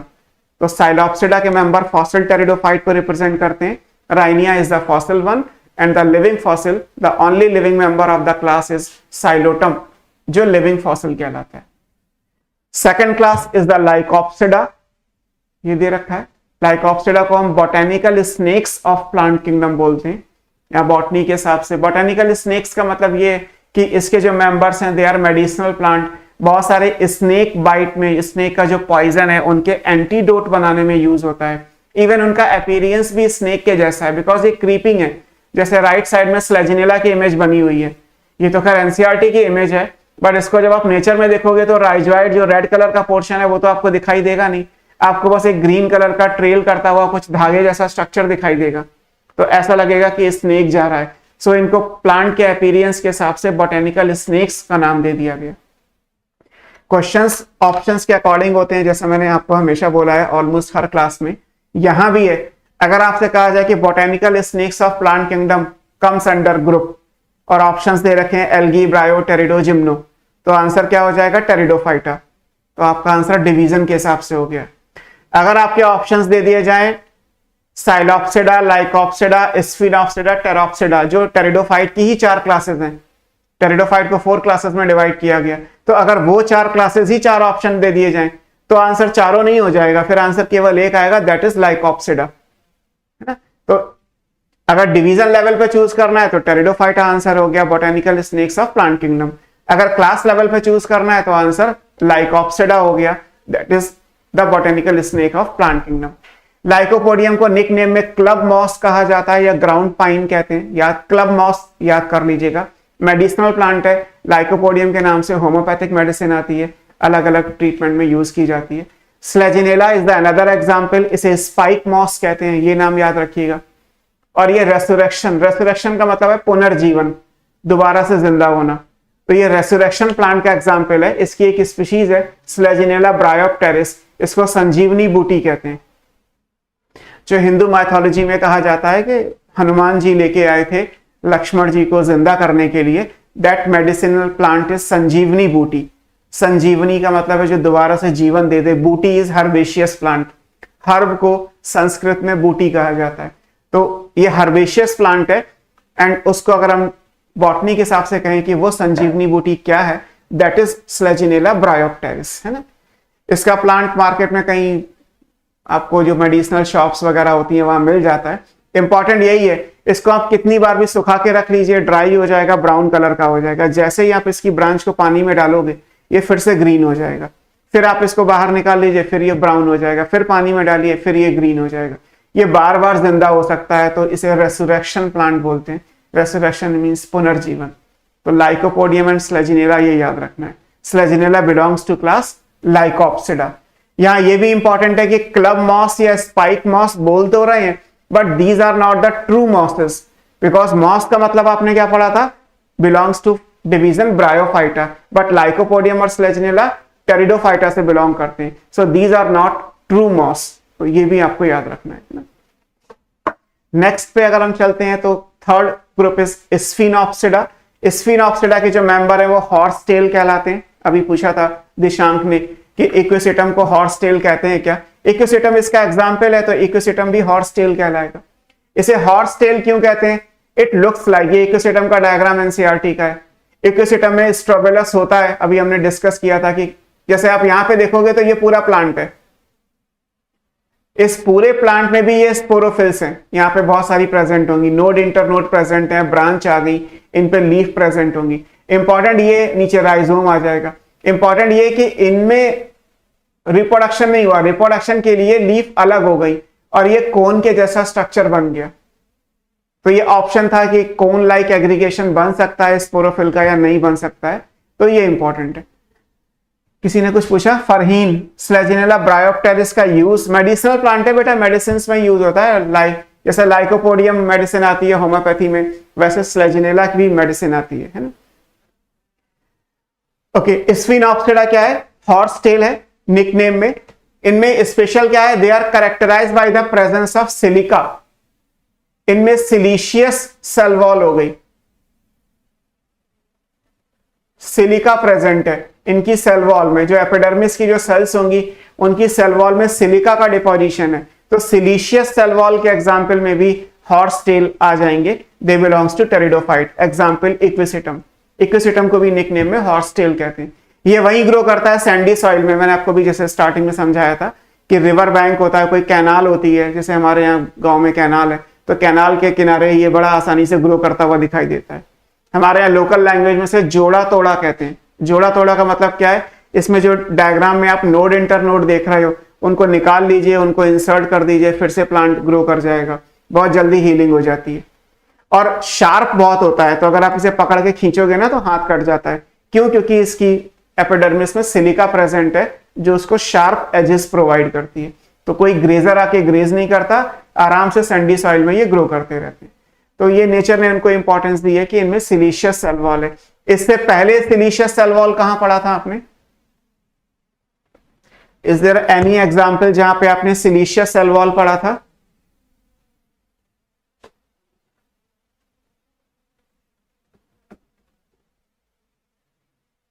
Diatoms में फरहीन एंड सरफराज, दीपांशु, समीर, बाकी लोगों ने भी लिखा है, विधि, कनिका एंड ऑलमोस्ट आगे भी आप लोगों को पता ही होगा, विश्वजीत, रैनी, हिमांशी, प्रशांत, सबने लिखा हुआ है ना। सो डायटम्स या क्राइसोफाइट्स दोनों आंसर। ये गलत हो गया, अंशिका ने डायनोफ्लैजिलेट लिख दिया। बेटा डायनोफ्लैजिलेट में नहीं है, डायनोफ्लैजिलेट में तो सिलिका का डिपोजिशन नहीं होता। सिलिशियस सेल वॉल या जो फ्रस्ट्यूल्स कहलाते हैं वो अपने क्राइसोफाइट्स या डायटम्स में पड़े हुए हैं, है ना। So dinoflagellate is the wrong answer, है ना। ऐसी गलतियां नहीं करनी है, बिकॉज ये क्वेश्चंस वो हैं जो बहुत सिंपल है ना। जैसे किसी नर्सरी के बच्चे को अगर ABCD पढ़ाया गया और उसने वही गलत कर दिया, ACBD बोल दिया, है ना। एक तो ये होता है कि नर्सरी का बच्चा ये कहे कि LIJKL MNOP में गलती कर दे, तो समझ में आता है कि 26 लेटर हैं और लास्ट में जाके गलती कर दी। नर्सरी का बच्चा इतने सारे लेटर्स को एक साथ नहीं याद कर पा रहा। अगर वो ABCD जो फर्स्ट 4 लेटर है उन्हीं में गलती कर देगा तो आगे कैसे पढ़ेगा। अगर कोई 1 2 3 4 में गलती कर देगा तो वो 91 95 99 में गलती करेगा, तो फिर एक्सपेक्टेड हो जाएगा। जब उसे स्टार्टिंग का नहीं आता तो 100 डिजिट्स को याद कैसे करेगा। ऐसे आपके लिए भी है ना, आज पहली क्लास है, आपके हिसाब से पहली गलती हो सकती है, मेरे हिसाब से ये आप लोग करते रहोगे, बट मुझे लगता है कि आपको कम से कम ये तो नहीं करनी चाहिए, है ना। जो चीजें बहुत सीधी सीधी सिंपल लैंग्वेज में है, कम से कम वो क्वेश्चंस तो गलत ना करें। नीट के लिए जब आप बायोलॉजी प्रिपेयर करते हैं तो 3 स्टेप होते हैं। 2 साल पहले एक आर्टिकल था मेरा न्यूज़पेपर में, तो केल्विन की तरफ से ही हमने उसको दिया था, तो उसमें उन लोगों को उस टाइम पे बताया था कि कम से कम 3 पार्ट में नीट का पेपर होता है। 50% क्वेश्चंस ऐसे होते हैं वो डायरेक्टली एनसीईआरटी होता है, ना कोई घुमाना, ना कोई कुछ, ना कोई ट्विस्टिंग, ना कोई लॉजिक, कुछ नहीं करना। जैसा एनसीईआरटी ने लिखा वैसा नीट ने पूछ लिया। जैसे मैंने क्वेश्चन आपसे पूछा कि सिलिका की सेल वॉल कहां होती है, तो सिंपल आंसर है क्राइसोफाइट या डायटम्स, दोनों में से दोनों ठीक है। 40% क्वेश्चंस ऐसे होते हैं जो एनसीईआरटी बेस्ड होते हैं, कॉन्सेप्ट एनसीईआरटी में गिवन है but that question is not given in NCERT directly, तो 90% पेपर आपका हो गया। तो पहले तो आपको वो 50% पे कमांड लाना है। जैसे आपसे कहा जाए इक्विसिटम बिलोंग्स टू क्लास, अब इसमें भी कोई गलती कर दे तो इसका मतलब उसने कुछ पढ़ा ही नहीं, क्योंकि ये क्वेश्चन तो 11th का बच्चा भी कर लेगा जो स्टार्टिंग में ही आके टेरिडोफाइटा को बोर्ड के हिसाब से याद कर रहा है, क्योंकि ये तो सीधा सीधा लिखा है, स्फिनोप्सिडा का एग्जाम्पल इक्विसिटम हो गया, है ना। 40% क्वेश्चन जहां लॉजिक लगाना होगा, जैसे अभी मैं आपसे कोई क्वेश्चन पूछूंगा तो आप मुझे बताइएगा क्या आंसर आता है। 10% क्वेश्चंस ऐसे होते हैं जो एनसीईआरटी से होते ही नहीं है, जो एनसीईआरटी में लिंक नहीं होते। वो आएंगे नहीं आएंगे ये ईयर टू ईयर वेरिएबल है। इस साल नहीं आए, कोविड की वजह से पेपर इजी हो गया, पिछले साल नहीं आए, उससे पहले साल आए थे, या पिछले साल आए भी तो जू में आ गए, बॉटनी में नहीं आए, क्योंकि बायोलॉजी का पेपर तो एक ही है, कभी जू में आ जाते हैं, कभी बायो में आ जाते हैं। इसलिए मैं हमेशा कहता हूं कि 90 क्वेश्चंस में से कम आप 81 क्वेश्चन यानी 90% पेपर तो करेंगे ही ना, वो तो किसी का गलत नहीं होना चाहिए। कोशिश करिए कि 91 की जगह 95% तक ले जाएं। 3-4 क्वेश्चन तो किसी के भी गलत हो सकते हैं या छोड़े जा सकते हैं। तो मेरे हिसाब से अगर कहा जाए तो 340 मार्क्स लाना is not a big task. Consider this कि आपको एनसीईआरटी वर्ड बाय वर्ड पढ़नी है, और जो लॉजिक वाले क्वेश्चन है, जहां कुछ अप्लाई करना है, जहां कुछ सोचने की जरूरत है, वो आपको देखनी है। जैसे थोड़ी देर पहले आपसे पूछा था कि थैलॉइड स्ट्रक्चर कहां कहां प्रेजेंट है। ऑप्शंस जो भी आप बना लीजिए, क्वेश्चन स्टेटमेंट कुछ भी कर लीजिए, इंपॉर्टेंट है कि थैलस कहां कहां पे है। तो फंगी में भी थैलस है, एल्गी में भी थैलस है, ब्रायोफाइट के लिवर वर्ट में थैलस है, मॉस का प्रोटोनेमा थैलॉइड है, टेरिडोफाइट का जो गैमेटोफाइट है वो प्रोथैलस यानी थैलॉइड है, और आगे जिम्नोस्पर्म में जो फीमेल स्ट्रक्चर आएगा वो भी थैलॉइड होगा। ये सारे थैलॉइड स्ट्रक्चर हैं। या आपसे कहा जाए कि select the odd one with respect to nature of leaf, और फिर आपको 4 ऑप्शन दे दिए जाएं, तो आप उस क्वेश्चन को कैसे करोगे? तो एक ही आंसर आएगा, है ना। ब्रायोफाइट की लीफ गैमेटोफाइट की है, और बाकी सब जगह लीफ कैसी आप पढ़ते हो? स्पोरोफाइट की। एक सिंपल लॉजिक है कि अगर आप लीफ पूरी बायोलॉजी में जहां भी पढ़ रहे हैं तो लीफ कैसी होती है? स्पोरोफिटिक होती है, लेकिन आपने ब्रायोफाइट में जो मॉस की लीफ बनाई है वो कैसी है? गैमेटोफिटिक है। ये आपको सोचने की जरूरत है, सीधे सीधे एनसीईआरटी ने नहीं लिखा, उसने तो सिर्फ ये लिखा है कि गैमेटोफाइट में लीफ होती है और बाकी सब जगह स्पोरोफाइट में लीफ होती है। तो ये वो क्वेश्चंस है जो 40% में आएंगे। और अगर नाम ही दे दिया जाए कि कहा जाए कि हेट्रोस्पोरी किसमें प्रेजेंट है? स्लेजिनेला, साल्विनिया, मार्सिलिया, ऑल। अब आप कहोगे सर मार्सिलिया तो एनसीईआरटी में है नहीं, हमें तो पढ़ाया भी नहीं गया, हम ऑल करें या ना करें? तो फिर आपको याद रखना पड़ेगा ना, मार्सिलिया में या एजोला में भी हेट्रोस्पोरी होती है। अभी हमने कुछ एग्जाम्पल एक्स्ट्रा भी पढ़े थे। तो पेपर को करना कैसे है ये भी पता होना जरूरी है। कई बार आता तो बहुत कुछ है, फिर भी गलत करके चले जाते हैं, वो चीजें नहीं होनी चाहिए, है ना। अंशिका को लग रहा होगा सर ने एक गलती पे इतना ज्यादा कुछ बोल दिया, है ना, बट कोई बात नहीं, आपके लिए नहीं है, सबके लिए मैंने बोला है। आपने डायनोफ्लैजिलेट लिखा, उसने मैसेज रिट्रैक्ट भी कर लिया, बट उससे कोई फर्क नहीं पड़ता, आप आराम से गलतियां करिए। At the end of the your session गलतियां कम हो जानी चाहिए या जीरो हो जानी चाहिए, जीरो नहीं भी हो रही हैं तब भी कम हो जानी चाहिए। कम से कम सिंपल क्वेश्चंस में तो गलतियां मत करिए ना। अभी तो मैं यही एक्सपेक्ट करके चल रहा हूं कि जो सिंपल क्वेश्चंस हैं उनमें गलतियां नहीं करेंगे। जो कॉम्प्लिकेटेड क्वेश्चंस होंगे उनमें तो हो ही सकती हैं, आपसे भी हो सकती हैं, कोई बड़ी बात नहीं है, टीचर से भी गलतियां हो जाती हैं, है ना। इवन हम भी कई बार सॉल्व करने में गलती कर देते हैं, फिर याद आता है अच्छा ये तो सोचा ही नहीं, ये भी सोचना है। So third class Sphenopsida, example horsetail, यहाँ पे बस इक्विसिटम एनसीईआरटी में दिया है। सिलिका की प्रेजेंस है, ये एनसीईआरटी में नहीं है, लेकिन आपको याद रखना है कि हॉर्स टेल में सिलिशियस सेल वॉल होती है, जैसी आपने डायटम्स या क्राइसोफाइट्स में पढ़ी है। अभी एक जगह और आएगा सिलिका, तब आपके लिए ये याद करने के लिए दो ऑप्शन हो जाएंगे। जैसे आज आपको पढ़ा रहा हूं तो एक ही ऑप्शन था याद करने का, डायटम्स। जब आपको तीसरी बार कहीं पढ़ाऊंगा सिलिशियस सेल वॉल, तब आपसे फिर पूछूंगा कि इससे पहले दो जगह आपने कहां पढ़ा है, तो आपको याद होना चाहिए कि सर ने इक्विसिटम में सिलिशियस पढ़ाया था और क्राइसोफाइट और डायटम्स में तो एनसीईआरटी में भी दिया हुआ है। इसलिए आपका रिवीजन भी साइड बाय साइड होता रहता है। मैं जितनी बार जो चीज आएगी उतनी बार रिकॉल करा दूंगा, है ना। Now fourth and last class is Pteropsida. Pteropsida का दूसरा नाम भी हो सकता है, टेरोप्सिडा को आप फिलिकॉप्सिडा भी कहते हैं। कहीं किसी बुक में या किसी ऑप्शन में ये लिखा हुआ है तो सेम है, Filicopsida. Pteropsida is also called Filicopsida. तो टेरोप्सिडा या फिलिकॉप्सिडा के जो मेंबर है वो फर्न कहलाते हैं। ये टेरिडोफाइट में सबसे बड़ा ग्रुप है। टेरिडोफाइट की 4 क्लासेस में सबसे इंपॉर्टेंट क्या है, फर्न कहलाते हैं। फर्न मॉडर्न टेरिडोफाइट्स हो गए, है ना।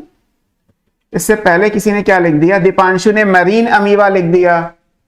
बेटा इतनी भी बायोलॉजी नहीं पढ़नी है कि मुझे सोचना पड़ जाए, है ना।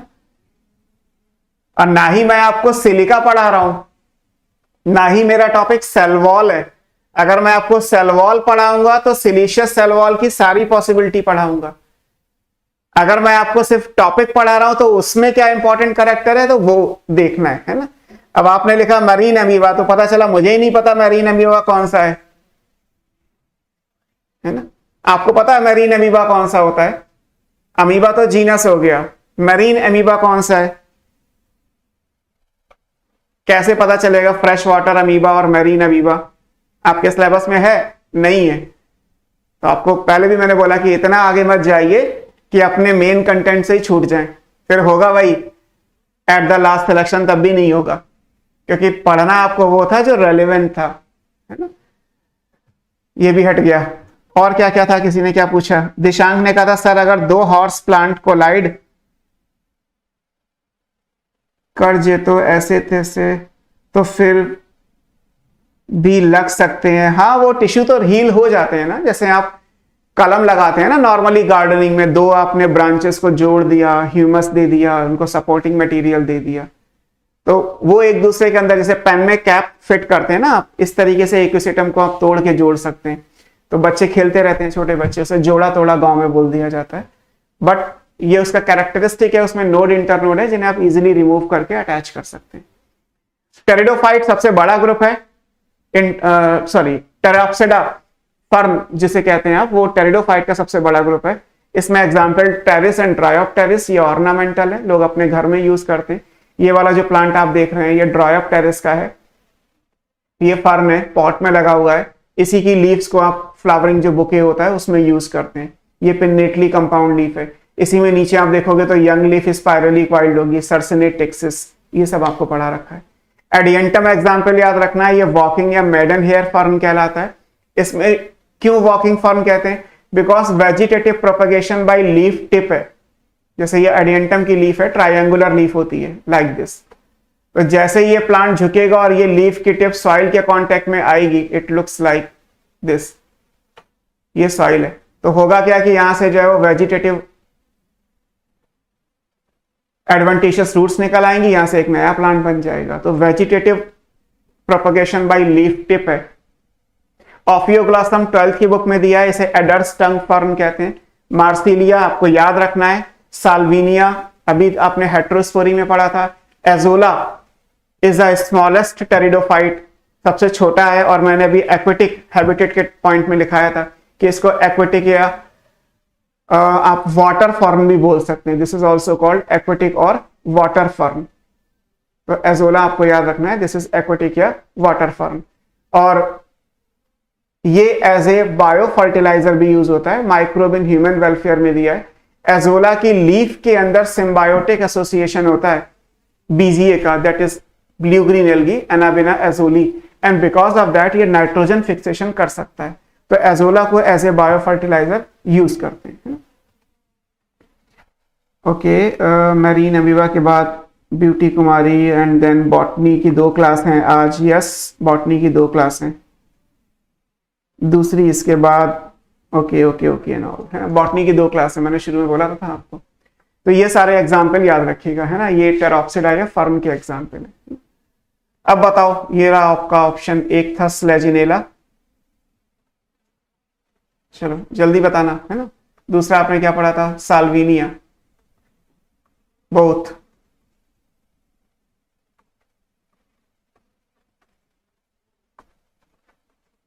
और तीसरा अगर मैं दे दूं आपको तो तीसरा एग्जाम्पल आप लिख लीजिए, लाइकोपोडियम। बताओ, which of the following is heterosporous fern?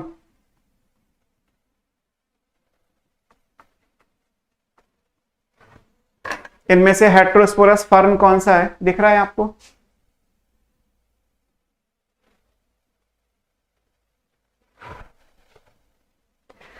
Okay, कहां से शुरू हुआ आंसर आपके आने?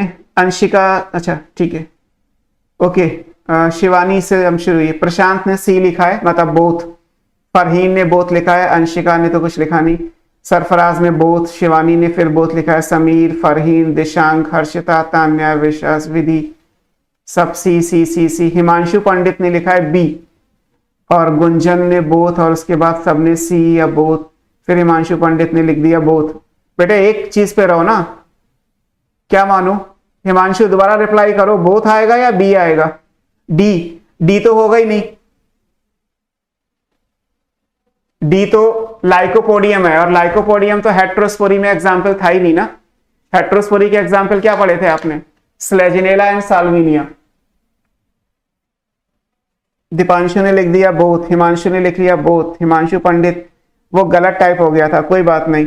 तो हिमांशु के हिसाब से भी जो है वो आंसर सी आएगा, अगर बोथ। हिमांशी ने भी लिखा है सी, और आंसर सबके गलत हैं। बताओ गलती कहां पे की?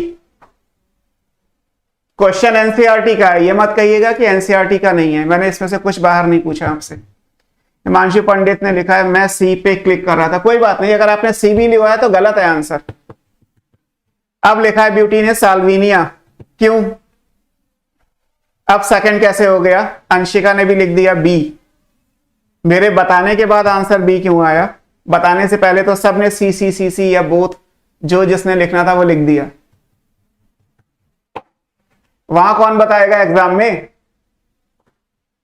एग्जाम में भी कोई बैठा है क्या डिस्कशन के लिए? एक आपको सब्स्टिट्यूट मिला हो जो आपको हिंदी से इंग्लिश समझाएगा, या इंग्लिश में पेपर है तो हिंदी में समझाएगा, या वर्ड के आपको लिटरल मीनिंग समझाएगा, है ना। मैंने आपसे पूछा था कि इसमें से हेट्रोस्पोरस फर्न कौन सा है? स्लेजिनेला हेट्रोस्पोरस है, बट फर्न तो नहीं है ना। साल्विनिया हेट्रोस्पोरस है और ये फर्न भी है। फर्न कौन थे? क्लास टेरोप्सिडा के मेंबर, और टेरोप्सिडा के मेंबर में साल्विनिया है। ये रहा। स्लेजिनेला कहां पढ़ा था आपने? ये लाइकोप्सिडा के मेंबर में। ये रहा स्लेजिनेला। स्लेजिनेला हेट्रोस्पोरस है बट फर्न नहीं है। नीट का ही क्वेश्चन है ये, which of the following is heterosporous fern. तो आपसे ये नहीं पूछा गया कि इनमें से हेट्रोस्पोरस टेरिडोफाइट कौन से हैं, आपसे पूछा गया था कि हेट्रोस्पोरस फर्न कौन से हैं। समीर ने लिखा है, सरफराज ने लिखा था फर्न का डिफरेंस है। अंशिका ने लिखा था आई आंसर्ड बी ओनली। ठीक है, अंशिका का आंसर सही है। विश्वजीत राय ने लिखा था फर्न इज साल्विनिया, और बाकी लोगों ने जैसा भी रिप्लाई किया हो। तो गलती तो गलती है बेटा, वहां भी एक्चुअली क्या है ना, आप बबलिंग करके चले आओगे, जब आप किसी से डिस्कस करोगे ना तब याद आएगा यार मैंने तो गलत कर दिया, बट वहां सही करने का ऑप्शन नहीं होता ना। सो अपनी चीज आप थोड़ा टाइम ले लीजिए, मैं ये तो नहीं कह रहा जल्दी बताओ का मतलब है कि आपको बजर दबाना है, जो सबसे पहले बजर दबाएगा वो ऐसे जीत जाएगा। इट्स नॉट, जल्दी करने का मतलब ये नहीं है कि गलत कर देना, है ना।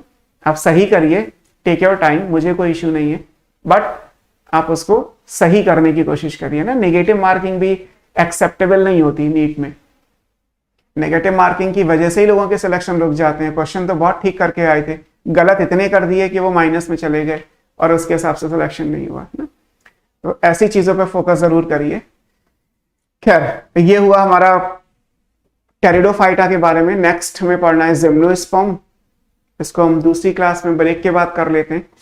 जिम्नोस्पर्म, एंजियोस्पर्म और अभी प्लांट लाइफ साइकिल के पैटर्न, ये सब पढ़ने हैं हमें इस चैप्टर में। सर जी जल्दी में हो गया